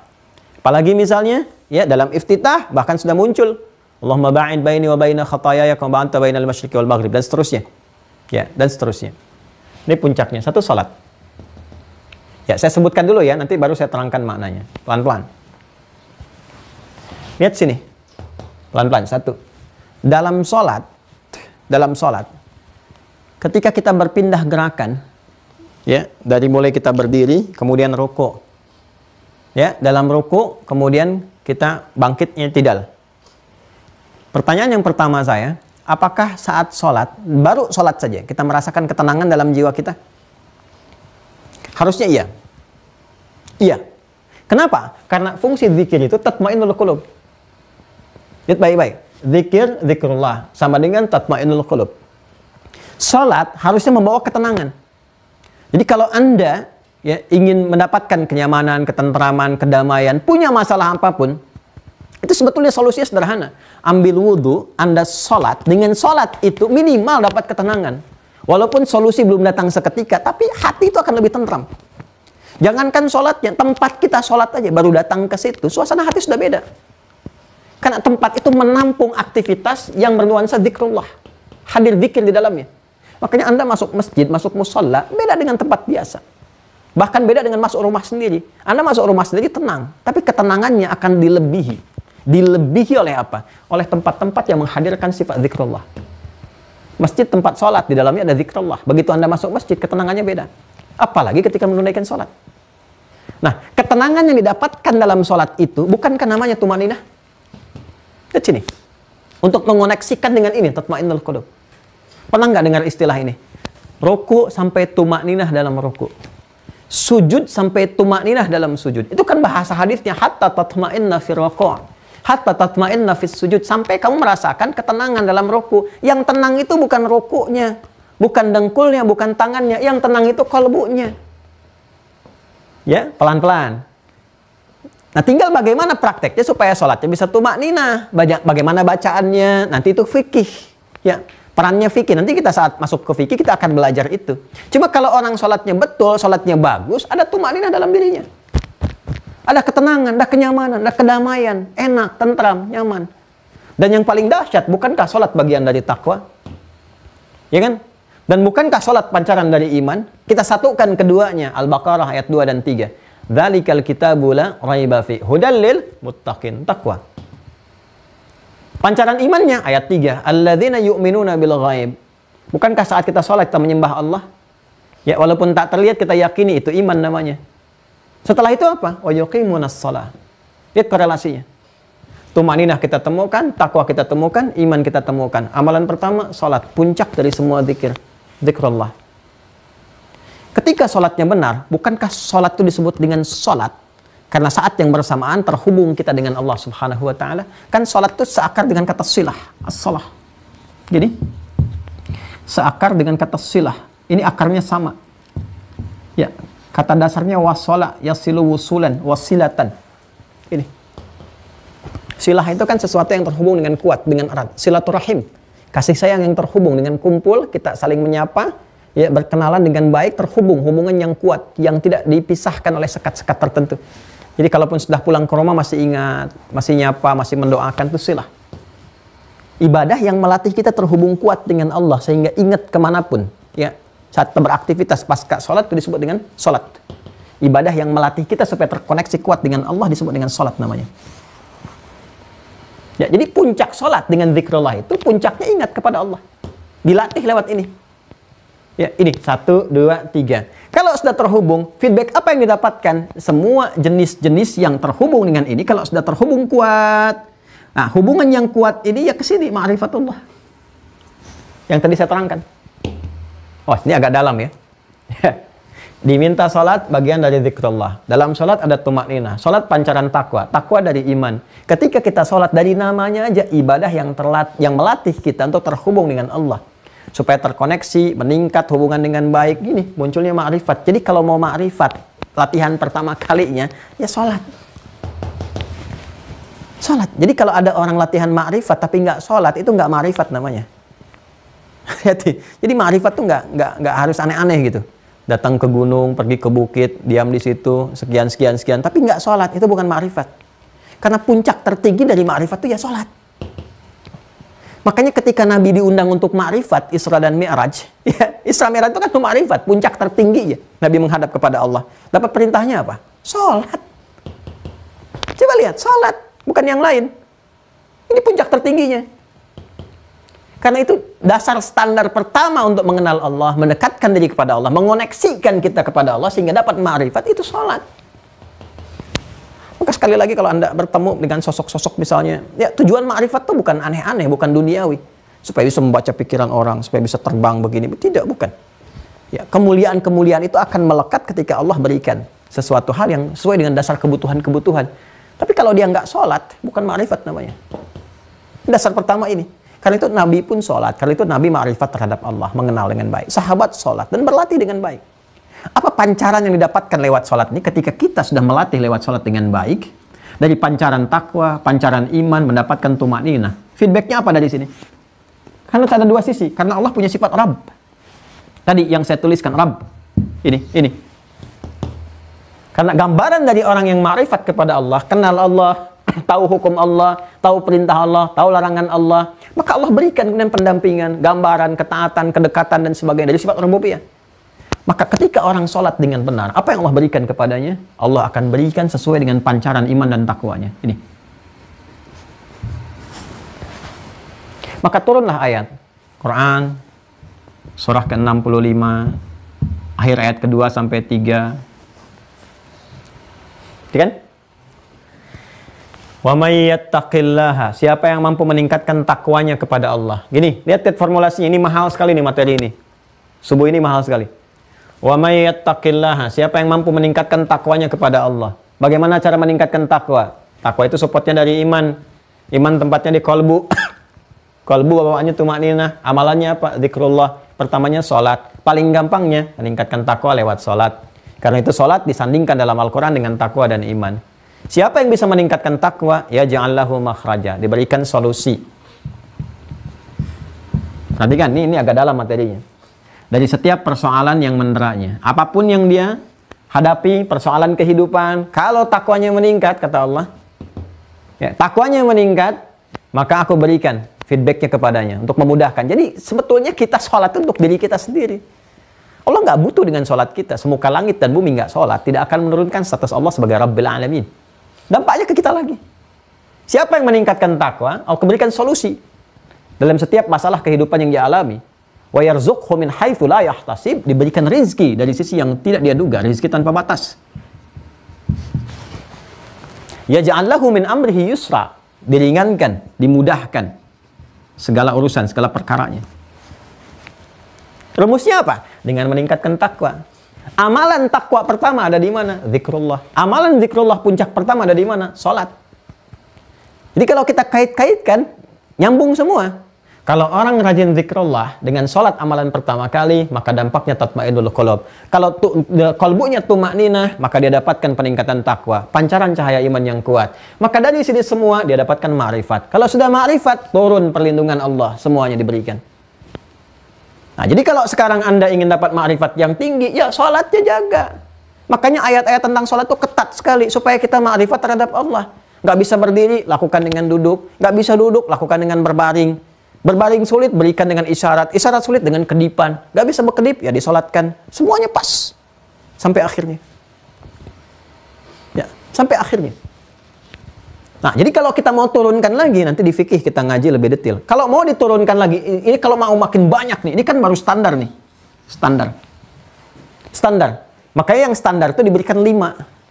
Oh, dulu-dulu masih lebih banyak. Zaman umat Nabi Musa, lebih banyak. Nabi Isa lebih banyak. Kita karena nabinya termulia, ya, Nabi termulia, Nabi paling utama, dan kita Masya Allah umat Nabi Muhammad itu nggak lihat nabinya masih beriman. Ya, umat-umat yang dulu lihat nabinya dikejar-kejar. Ya, umat sekarang nggak lihat nabinya masih beriman, masih mau sholat. Makanya Allah berikan kemudahan-kemudahan, kenyamanan-kenyamanan. 5 kali 5 waktu itu yang pokok. 5 waktu itu. Makanya dari panggilannya pun, kalau kita gabungkan semua kedamaian, ketentraman yang pernah saya sampaikan itu satu kata aja, falah, success and happiness, satu kata ini. Sukses dan bahagia. Coba panggilan sholat lewat adzan. Hayya 'alas shalah, hayya 'alal falah. Baliknya ke sini lagi. Tuh. Nah, semakin meningkat takwanya, kan kata Allah tuh wa may yattaqi, pakai fi'il mudhari. Yattaqi. Ini kontinuitas. Selalu kalau dibaca Al-Qur'an, baca hadis, ada satu huruf di antara anita, ini hamzah, nun, ya, ta, maka maknanya progresif, continue terus. Terus, yattaqi yang terus meningkatkan. Siapa yang terus meningkatkan? Ya. Kalau kita teruskan ke amalan pertama, ini sholat. Yang meningkatkan zikrullahnya, meningkatkan takwanya, untuk menguatkan imannya. Ini sholat. Dia tingkatkan sholatnya. Bisa kualitas, bisa kuantitas. Kalau kualitas, lebih khusyuk lagi. Paham apa yang dibaca, mengerti apa yang diutarakan, paham apa yang dilakukan. Dengan memahami apa yang kita kerjakan itu, maka bertambah kehusyuan. Itu meningkat kualitas. Meningkat kuantitas, jumlah dari yang fardu tambah dengan nafilah yang sunnah. Ya, contoh apa misalnya? Ya, selain yang 5 waktu yang pokok untuk mengoneksikan kita dengan Allah. Ya, ada angkanya tuh. Ya, jadi kalau kita ingin menghubungi Allah lewat sholat, kan sholat kan mengoneksikan, menghubungi Allah. Saya kasih tahu nomornya yang belum tahu. 24434. 24434. Ini hotline-nya. Ya, hotline. Sehari semalam 24 jam, 24434. Wajib. 2 subuh, 4 zuhur, 4 asar, 3 maghrib, 4 isya. Dah? Ya, kalau mau tambah lagi, setiap saat Anda bisa hadirkan. Nih. Dan nanti ini nambah lagi, kan persamaannya begini. Ini semakin kuat, ini semakin kuat juga. Ini semakin kuat, ini kuat juga. Ya, ini semua sudah saling tersinergikan. Kan ini persamaannya begini. Ya. Jadi kalau yang ininya kuat, ini ikut kuat, ini ikut kuat, sama semua. F1 sama dengan F2, gayanya kan begitu. Ya, A sama dengan B sama dengan C. Kalau ini naik, ini naik, ini naik semua. Jelas ya? Nah, kalau kita ingin naikkan ini, sholatnya kita naikkan nih. Kualitas tadi sudah, sekarang kuantitas. Tambah yang fardu dengan yang sunnah. Ya, dengan yang nafilah, bukan meningkatkan jumlah yang fardu. Ingat. Ingat, ada rumusnya, ada fikihnya. Karena itu nanti kita ngaji fikih supaya nggak salah. Saya ingin meningkatkan kuantitas sholat saya supaya itu makninahnya meningkat, ma'rifatnya meningkat, maka dia naikkan subuh 2 rakaat jadi 4 rakaat. Bukan begitu caranya. Ya? Caranya dia harus belajar fikih. Maka kalau meningkatkan kuantitas artinya menambah dari yang fardu. Fardu ditambah jadi sunnah, nafilah, hukumnya sunnah. Kalau Anda tingkatkan di sini, sholat Anda tingkatkan dengan sunnah, maka ini akan naik. Ketakwaan akan meningkat. Ya, karena itu orang yang semakin meningkatkan sholatnya dari fardu rajin sunnah. Demi Allah saya katakan, ini pasti menguat imannya. Sampai Anda merasakan halawatul iman, kenikmatan iman. Ya, menjadikan Allah cinta pertama Anda, Rasul cinta pertama Anda. Apa keadaan yang tampaknya? Nanti akan ada keadaan, bahkan saat tertinggal sholat sunnah pun Anda bisa gelisah. Yang tadinya fardu terlambat biasa-biasa, zuhur terlambat biasa-biasa, sekarang ketinggalan 4 rakaat sebelum zuhur, sudah gelisah. Bisa ngerjain 2 rakaat, gak bisa 4, sudah nggak tenang. Ya Allah, kok bisa 2 hari ini ya, biasanya 4. Begitu. Nah, itu peningkatan ini. Peningkatan ini. Dan ini pun akan bertambah. Ya, saya beri contoh misalnya.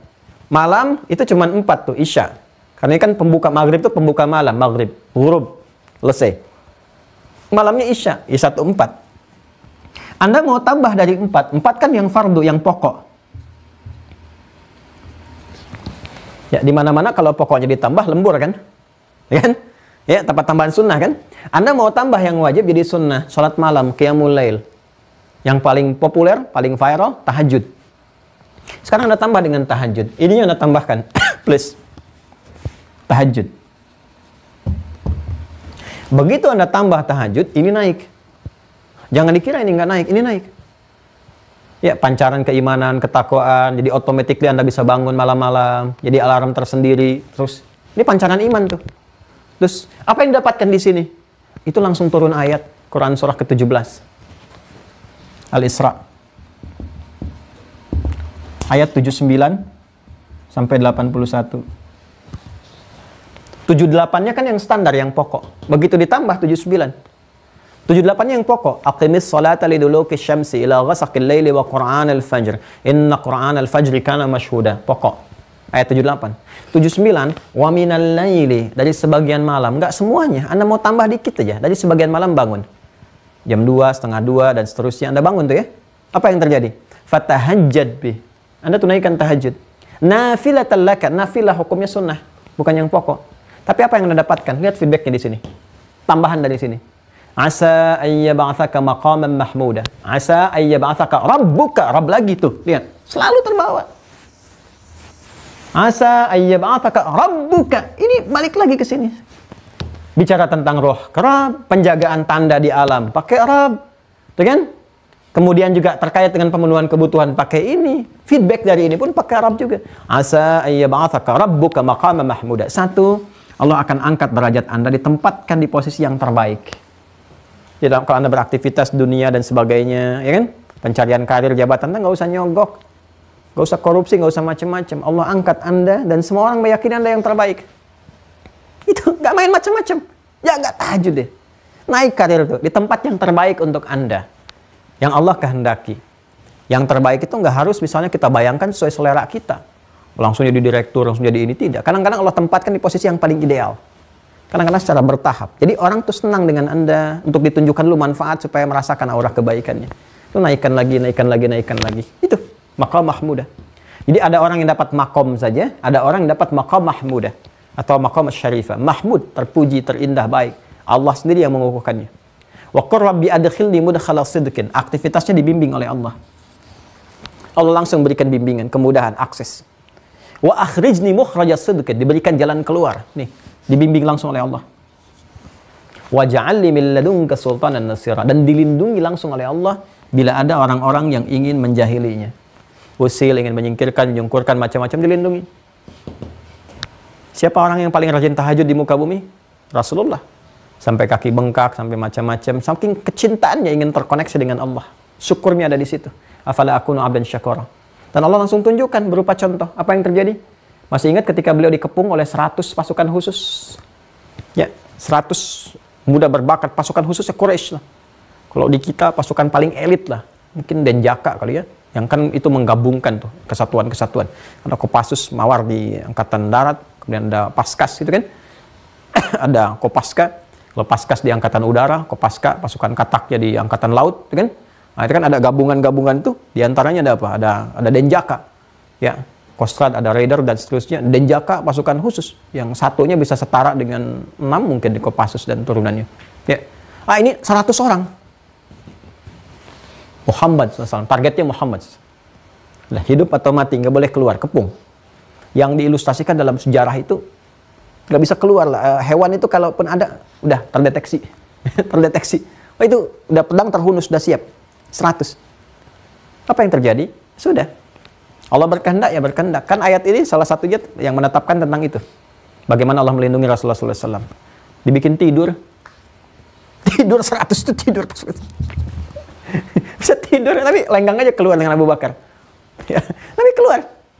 Ya, Ali bin Abi Thalib, Nabi tugaskan. Dan Nabi itu ketika menugaskan sudah tahu betul. Ya, karena bimbingan wahyu kan. Abu Bakar, ikut temani aku. Hijrah. Ali, tempat tidurku. Dan Ali nggak nolak. Anak muda, Masya Allah. Ya kan?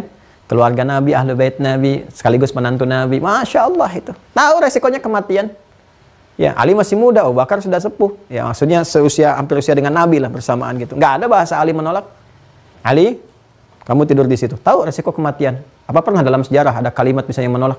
Jangan saya Rasulullah, Abu Bakar aja yang tuaan dikit. Nggak ada. Ya, Ali tidur di situ, tidur. Nggak pernah nolak, tidur. Abu Bakar, temani saya, temani, berangkat. Tapi apa yang ingin saya sampaikan adalah bagaimana Nabi mendidik membangun kekuatan. Dan semua terpatri, konektivitasnya langsung. Allah. Udah, kalaupun resikonya nyawa, macam-macam. Tapi apa yang terjadi, Allah sudah mengatur semua dan sudah menetapkan segalanya sesuai dengan kehendaknya.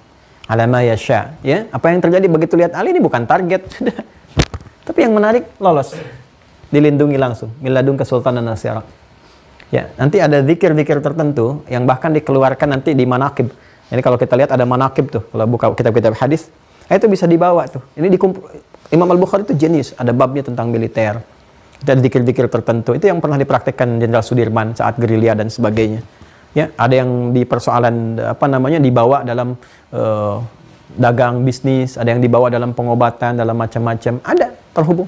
Seperti Al-Fatihah, surat Syifa, ya, kemudian Al-Isra ayat 82, apalagi misalnya nanti ada Quran surah ke-21 ayat 83 dan seterusnya.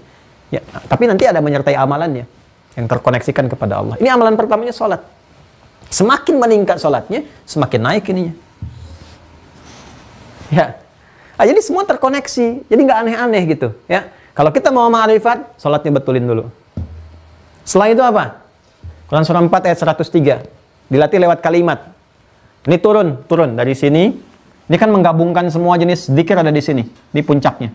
Karena ini puncak, semua wajib mengikuti yang puncak ini. Nah, yang ini sudah turun, ya turun dari sini, tapi tetap masuk kategori zikir. Semakin dikerjakan, semakin meningkat ini. Fa'idha qadaitumus salata, Quran surah 4 ayat 103, agak cepat. Fa'idha qadaitumus salata, maka bila anda telah tuntas mengerjakan salat, telah selesai, fadhkurullaha, itu zikir. Maka ingatlah kepada Allah, zikir. Qiyaman wa qu'udan wa ala junubikum. Baik dengan berdiri, berdiri bisa sambil jalan, duduk, ya, atau berbaring. Ayat ini punya dua pemaknaan. Artinya apa? Makna pertama, keberhasilan sholat.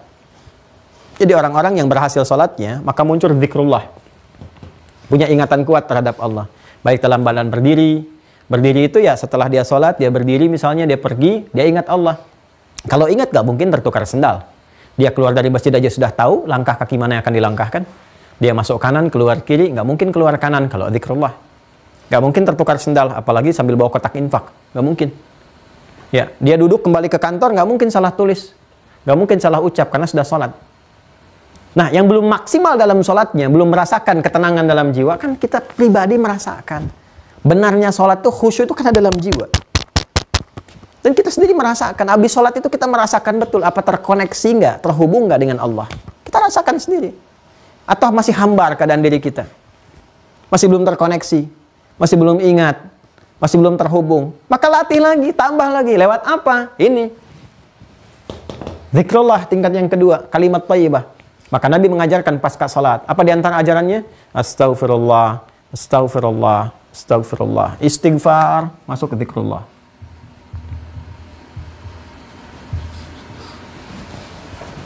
Subhanallah, subhanallah, subhanallah. Tasbih, masuk ke zikrullah. Alhamdulillah, hamdalah.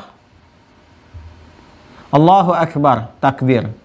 Nih, latihan pokok dasar. Yang menyempurnakan bagian pertama. Puncaknya di sini.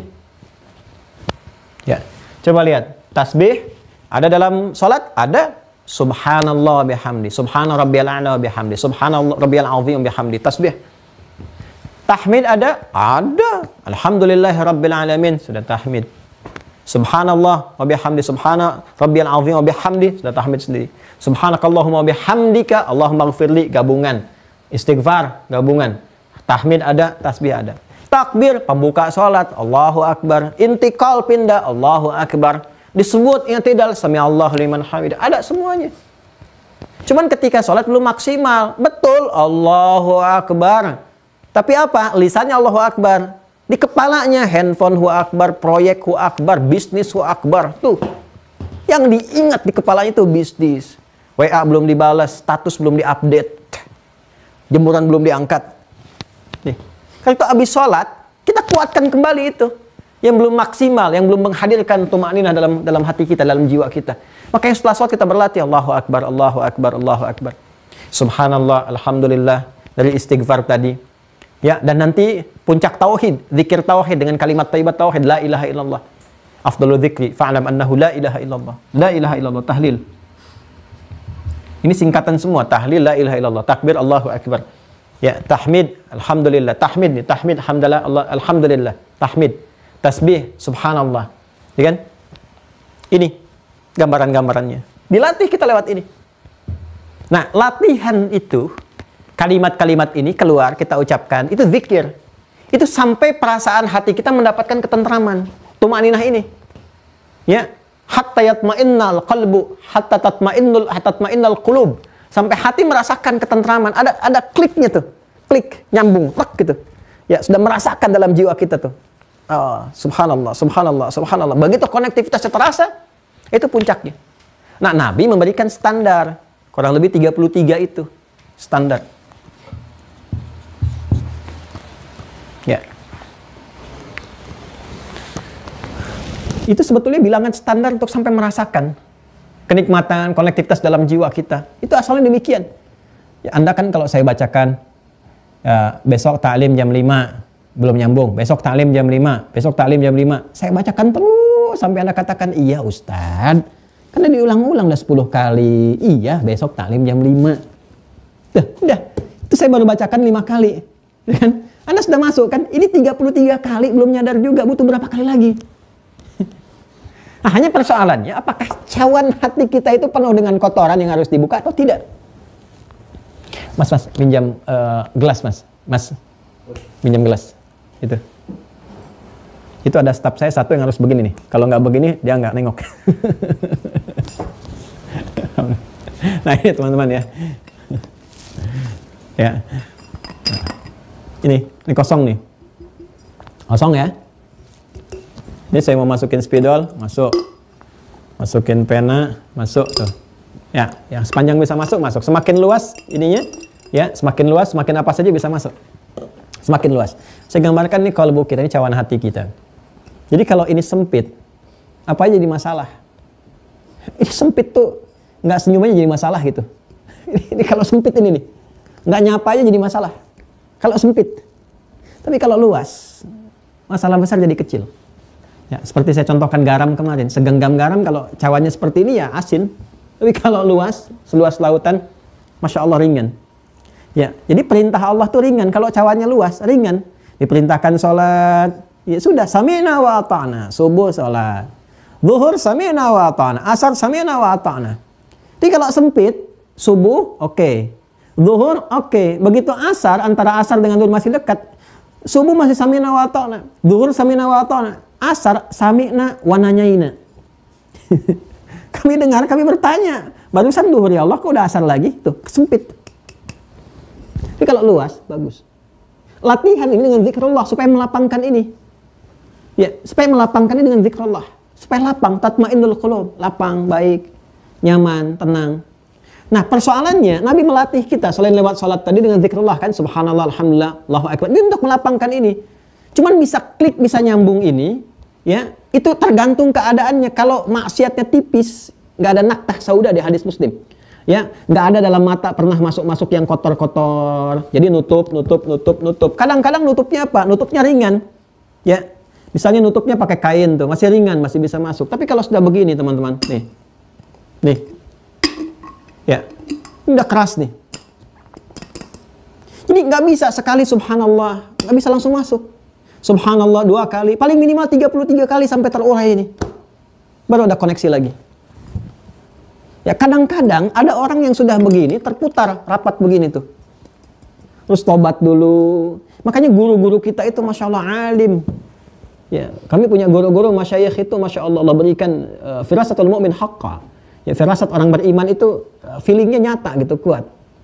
Ya, itu bisa ada orang-orang tertentu yang di zaman-zaman dulu sahabat misalnya, zaman tabi'in, orang datang konsultasi dia ketahuan.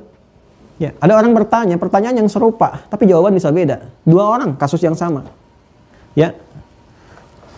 Halil qatili min taubah. Ya, apakah bagi pembunuh itu ada taubat? Tegas dijawab, nggak ada. Langsung pergi lagi. Kesal orang itu. Ya, menggerutu. Yang kedua datang, pertanyaan yang sama. Halil qatili min taubah, apakah pembunuh itu ada taubat? Ada katanya. Udah, pergi dia, nunduk dan sebagainya. Heran jamaah, Syekh, bagaimana Anda memberikan fatwa berbeda pada pertanyaan yang sama? Apa Syekhnya bilang? Yang pertama itu saya lihat, dia tangannya itu menggenggam begini tuh. Kayak menahan sesuatu amarah. Dan kelihatan dari tangannya ingin menghunus sesuatu, menghunus pedang. Dan dia berkata dengan suara getaran yang tinggi. Ya, dengan seperti itu saya menyimpulkan dia akan melakukan perbuatan yang tidak baik. Maka saya cegah, nggak ada taubat supaya dia nggak membunuh. Supaya nggak berperilaku buruk. Dan terlihat setelah itu dia menggerutu, tapi dia sadar nggak melakukan perbuatan dimaksud. Yang kedua terlihat, saya lihat di matanya rona penyesalan. Terlihat matanya sayu, ada wajahnya mengkerut dan sebagainya. Saya katakan ada taubat. Karena selalu ada harapan untuk kembali. Ya, maka dia kemudian semangat setelah itu, tertunduk tapi semangat merubah kepada kebaikan. Nah itu feeling seperti itu nggak mudah.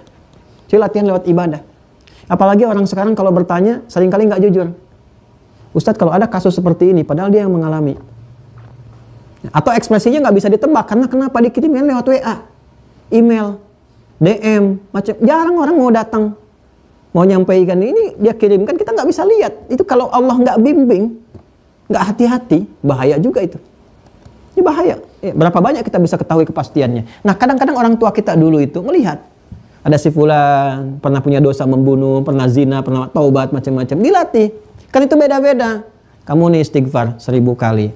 Kamu nih istighfar 500 kali. Kamu nih istighfar 200 kali. Itu bukan bilangannya. Kayak dokter, ya, dokter ngasih resep nih. Itu tiap orang beda-beda begini. Itu untuk merasakan, dilatih kamu begini. Dari tingkat keadaan dia supaya merasakan nikmatnya zikir itu. Begitu nikmat dilatih langsung. Sholatnya jadi lebih mudah lagi. Baca Qur'annya lebih nyaman lagi. Itu maksudnya ke situ. Nabi ngasih kita standar 33 tiap setelah sholat. Itu standar bagi setiap orang. Masa iya sih sudah 33 nggak sadar juga? Subhanallah, subhanallah, subhanallah. Jadi bukan cuma di lisan. Zikir itu kan ingat. Apa yang diucapkan harus sampai ke ingatan. Dari ingatan sampai ke jiwa. Ini kalau cuma baru sampai di lisan, belum sampai ke ingatan kita, bukan zikir namanya. Itu talaffuz namanya. Mengucapkan sesuatu. Zikir itu mesti sampai ke sini. Dari ingatan kita tembuskan ke kalbu. Makanya kalau kita mengucapkan subhanallah, subhanallah, langsung di pikiran terjemahkan maha suci Allah, resapkan ke hati, resapkan. Ya alhamdulillah. Nanti insya Allah saat fikih kita jelaskan detailnya. Nah itu maksudnya. Ya jadi kita berlatih subhanallah, alhamdulillah supaya terbuka ini. Nah ini terbuka, cawannya terbuka, muncul lagi hidayah masuk lagi. Ya kalau itu sudah jalan, apa yang terjadi? Masya Allah, cinta Allah bisa didapatkan. Betapa orang sering baca istighfar. Ya, kan saya pernah sampaikan kisah bagaimana Imam Ahmad dengan tukang roti, dia rajin istighfar, ya, dan seterusnya, akses doanya terkabul terus. Ya.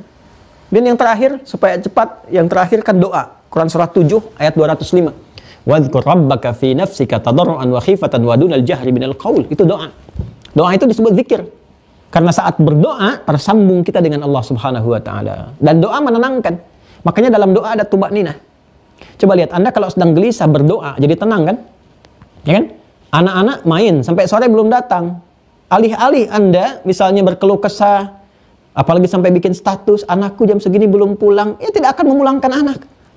Lebih baik Anda berdoa. Dengan doa itu tenang hati kita. Ya.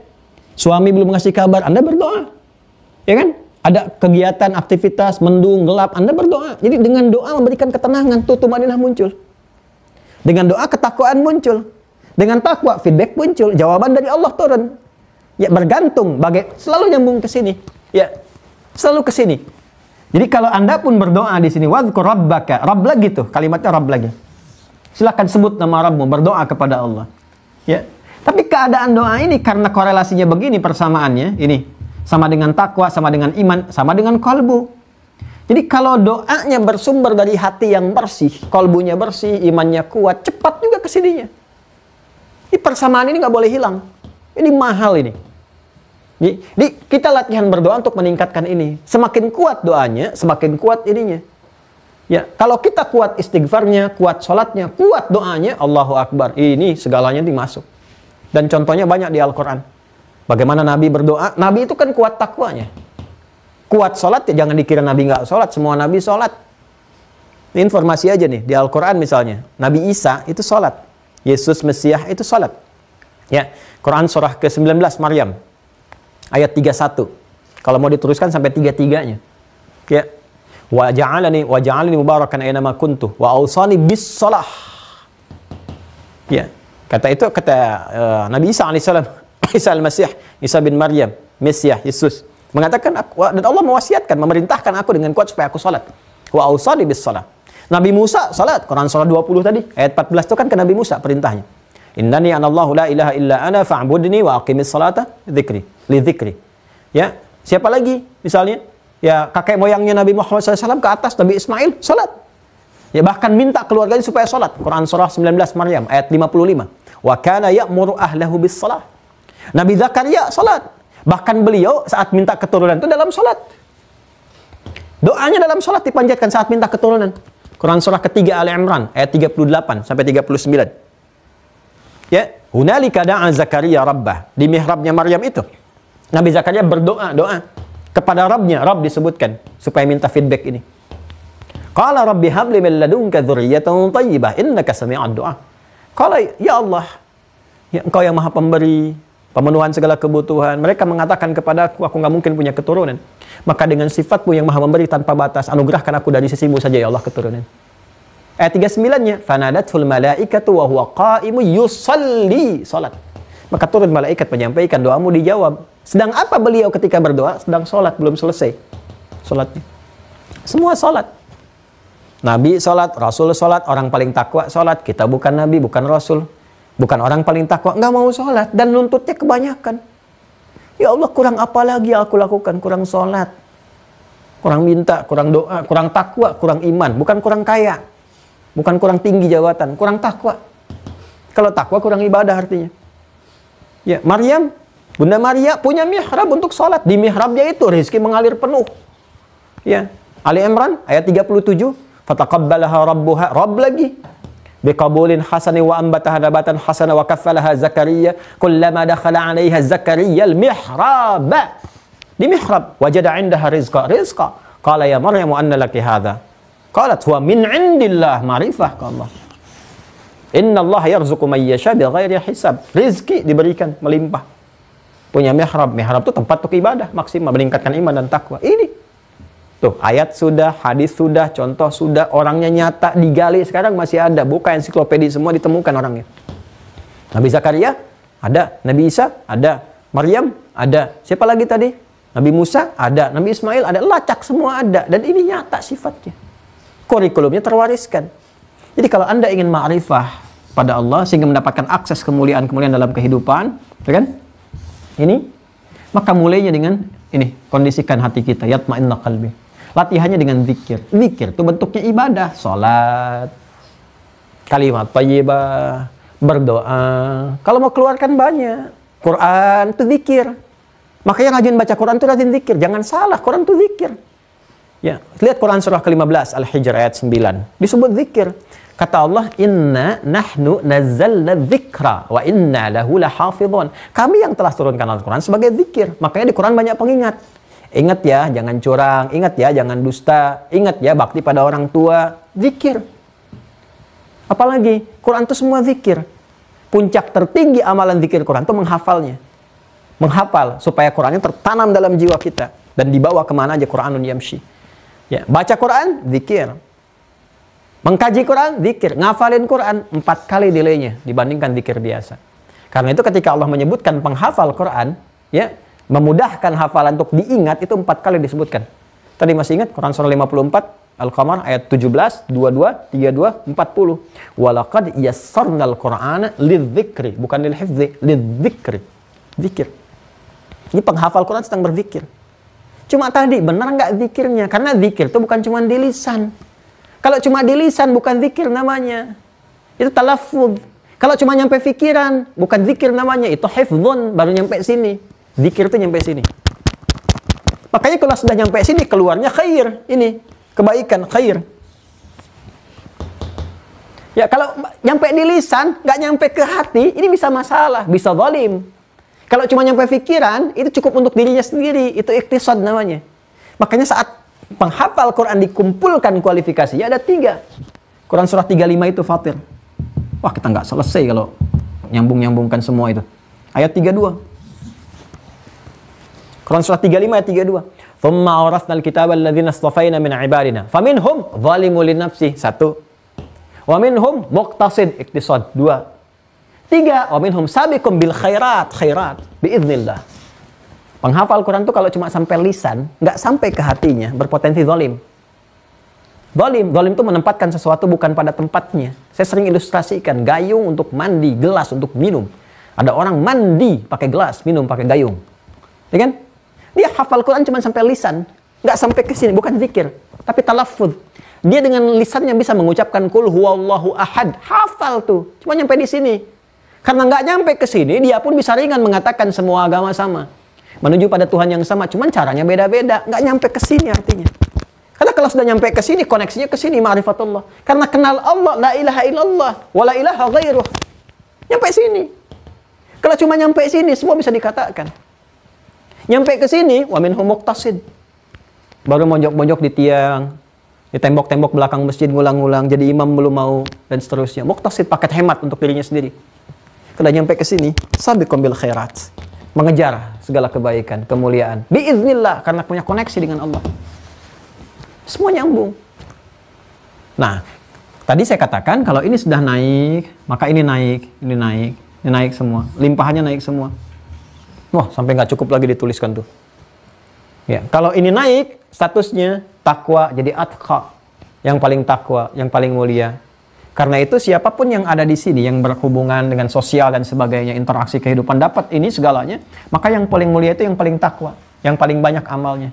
Ini yang dimaksud Quran surah ke-49 ayat 13. Ya ayyuhan nas, wahai semua manusia tanpa kecuali, inna khalaqnakum min dzakarin wa untha, kami ciptakan kalian dari laki-laki dan perempuan, lita'arafu, supaya membangun harmoni dalam kehidupan, berinteraksi itu dengan rizki, ngasih solusi, ngasih akses macam-macam. Jabatan, nama itu istilah manusia sendiri. Intinya bangun harmoni. Inna akramakum, sungguh yang paling mulia di antara kalian. Kita kan sudah mulia, karim, akram yang paling mulia, atqakum, yang paling tinggi takwanya. Dan siapa di antara manusia yang sampai derajat ke atqa yang paling tinggi? Atqa. Oh, nyambung. Hadisnya belum selesai. Kita bacakan yang terakhir. Ini penutupnya nih, Masya Allah. Saya baca ya hadisnya ya. Bismillahirrahmanirrahim. Qala al-Imam al-Bukhari, haddathana Muhammad ibn Salam. Qala akhbarana Abdah an Hisham an abihi an Aisyata radhiyallahu ta'ala anha. قالت كان رسول الله صلى الله عليه وسلم إذا أمرهم من الأعمال بما يطيقون قالوا إنا لسنا كهيئتك يا رسول الله إن الله قد غفر لك. Lihat nih, apa yang telah saya sampaikan semua termaktub di sini. Baik, inna lasna kahayyatika ya Rasulullah inna Allah qad ghafara laka ma taqaddama min dhanbika wa ma ta'akhkhar fayaghdabu hatta yu'rafa al-ghadabu fi wajhihi thumma qala inna atqakum wa a'lamakum billahi ana. Allahu akbar. Ini mahal sekali hadis ini nih teman-teman sekalian. Wah, mau ditukar dengan semua harta kita juga berani nih. Ini luar biasa ini. Wah, ini kalau mau tukar dengan apa yang kita punya aset, ini insya Allah ini paling bagus ini hadisnya. Mahal, sayang kalau terlewatkan. Jangan dulu live ya. Ini kita dapatkan dulu nih. Ya. Hadisnya terkoneksi pada Sayyidah Aisyah radhiyallahu taala anha. Beliau menyampaikan adalah Rasulullah SAW idza amarahum minal a'mali bima yutiqun. Ini gambarannya. Awas ya, hati-hati ya. Ini satu frame-nya. Adalah kebiasaan Rasulullah SAW, kata Sayyidah Aisyah, kalau memberikan perintah kepada umatnya, sahabat pada masa itu, maka beliau berikan perintah itu sesuai dengan batas kemampuan. Nah, ini satu kaidah yang bagus ini. Jadi kalau kita ingin memulai pun itu jangan memaksakan di luar batas kemampuan kita. bertahap mulainya. Contoh tadi saya gambarkan sholat ya. Kalau yang pokok udah semua bisa. Jangan mengatakan saya sedang latihan sholat subuh 1 rakaat dulu. Tidak, itu sudah desainnya sudah otomatis bisa. Ya. Ini yang saya maksudkan, misal mau naik ke tahajud, jangan maksain dulu. Jangan baru mau tahajud langsung 11, langsung 23, langsung tinggi, tidak. Mulai dengan 2 rakaat dulu, 2 dulu. Tutup dengan 1 witir. Itu pun baca yang mudah dulu. Ya, baca yang paling gampang enggak apa-apa. Rakaat pertama ad-duha, kedua al-insyirah. Lalu tutup dengan al-ikhlas misalnya. Setelah itu berdoa, zikir.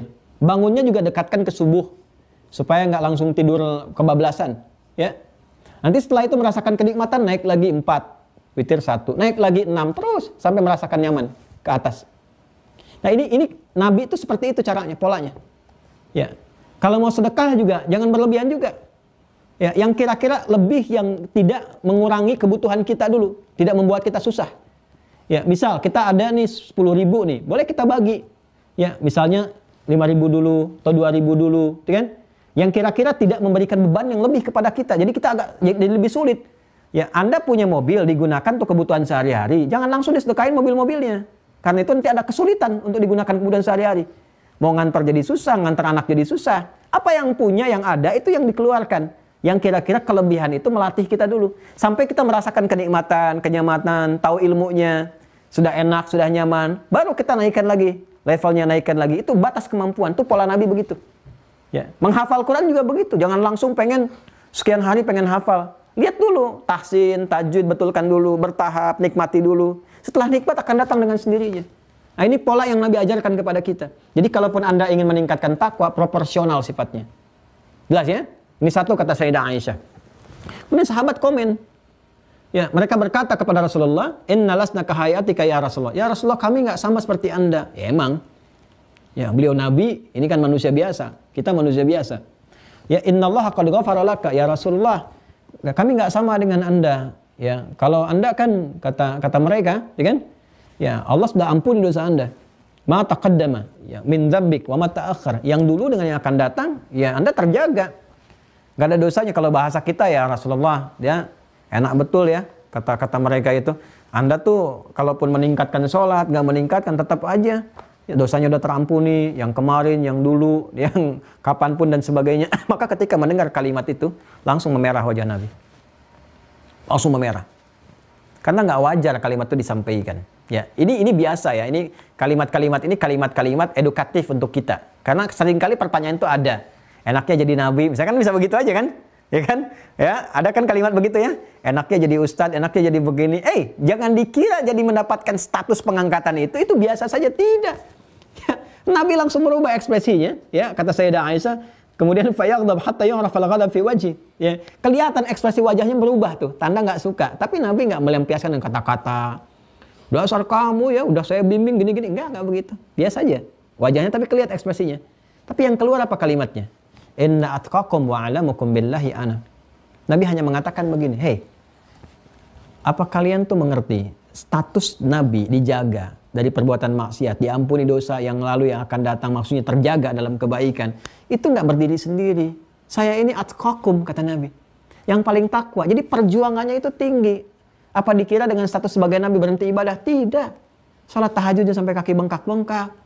Ya, sedekahnya sampai diberikan segala yang bisa diberikan, merasakan kemudian kesedihan umat, berduka bersama, suka bersama dan sebagainya. Ini lebih tinggi. Jadi Nabi ingin berikan motivasi kepada kita. Nabi pun a'lamukum, sampai ma'rifat kepada Allah paling tinggi, itu butuh perjuangan. Kan? Menjadi manusia paling takwa untuk mendapatkan ma'rifat tertinggi ini kan a'lamukum ya billahi wa atqakum. Jadi yang paling takwa, yang paling tinggi ma'rifatnya Nabi. Tapi status itu pun didapatkan dengan apa? Dengan ibadah. Saya tanya pada Anda, apakah Nabi tidak puasa? Puasa. Apakah Nabi tidak sholat? Sholat. Apakah Nabi tidak haji? Haji. Apakah Nabi tidak umrah? Umrah. Nabi pun meningkatkan takwa. Status itu tidak mengurangi ketakwaan beliau di hadapan Allah. Lantas siapa kita? Yang bukan Nabi, bukan Rasul. Jadi yang terjaga aman aja dari dosa, masih sholat, masih puasa, masih haji, masih umrah, masih baca Quran sepanjang hayatnya. Dia kan masih menghafal. Kita bukan Nabi, bukan Rasul, belum terjaga, belum aman. Terus gak mau sholat. Terus yang lebih daripada itu nuntutnya kebanyakan. Begitu proyek susah baru nuntut banyak. Sholat enggak? Begitu ada masalah di rumah tangga nuntutnya banyak. Ya Allah, kenapa engkau biarkan aku begini? Ya kamu aja biarkan hukumku begini. Ya, coba deh. Nah ini ya, ini pembahasannya sih memang agak panjang, berliku, tapi intinya ke sini. Jadi saya simpulkan bahwa tumakninah, kedamaian, ketentraman, kenyamanan hati yang siap menerima segala hal perintah, kemudian menjauhi larangan-larangan yang akhirnya menghadirkan ketentraman, kenyamanan, akses tanpa batas dari kemuliaan-kemuliaan yang Allah berikan kepada kita. Nah, itu semua bisa diraih dengan meningkatkan takwa dan keimanan, karena formulasinya demikian. Dan keimanan ketakwaan ditingkatkan lewat zikrullah, yang turunannya tiada lain adalah ibadah. Jadi kalau mau zikir yang benar, ibadah yang benar, salat yang benar. Ya, apa yang disampaikan zikrullah, kalimat-kalimat thayyibah, subhanallah, alhamdulillah, la ilaha illallah dan sebagainya, berdoa yang banyak, baca Quran, hafalkan Quran, itu zikrullah tertinggi. Kalau kita jaga semua itu dengan baik, semua itu adalah jalan kita mendapatkan ridha Allah, ma'rifah kepada Allah. Jalan disebut dengan syara'. Konsepsi jalan disebut dengan syariat. Makanya semua ini disebut syariat. Salat syariat, zakat syariat, puasa syariat, haji syariat, Quran syariat, dan seterusnya. Inilah zikrullah yang sesungguhnya. Jadi zikrullah itu sama dengan syariat. Dengan syariat kita ma'rifat. Dengan ma'rifat kita dapat hakikat. Dengan hakikat kita dapat limpahan rahmat. Karena itulah dari rahmat ini kita dimuliakan. Kemuliaan yang diberikan kepada hamba biasa sesuai dengan kemuliaan karamnya disebut dengan karamah namanya. Maka setiap hamba dapat karamah. Nabi dapat mu'jizat. Mu'jizat ditampakkan, diviralkan untuk diketahui. Itu Nabi, Rasul. Karamah tidak diviralkan, tidak ditampakkan. Karamah itu akan nampak. Ya, umumnya setelah meninggal, baru ketahuan. Kalau dalam hidup, nggak diviral-viralkan, biasa aja. Tapi orang ngelihat gitu. Dan dia nggak mau membuka-buka, biasa aja, terjaga. Itulah kemuliaan yang Allah berikan. Nah, sampai meninggal. Kalau meninggal pun yang dicabut apanya? Jiwanya kan? Rohnya kan? Melewati kolbu kan? Ya, kalau roh itu dari iman takwanya, lewati apa? Nafas kan? Makanya nafas keluar, lewati kolbu. Kolbu dijaga, keluar, selesai, nafas keluar. Ya? Kullu nafsin dha'iqatul maut. Kalau dia terbiasa zikrullah, zikir, meningkatkan iman, meningkatkan takwa, maka nafas pun ketika keluar bawa tumaninah.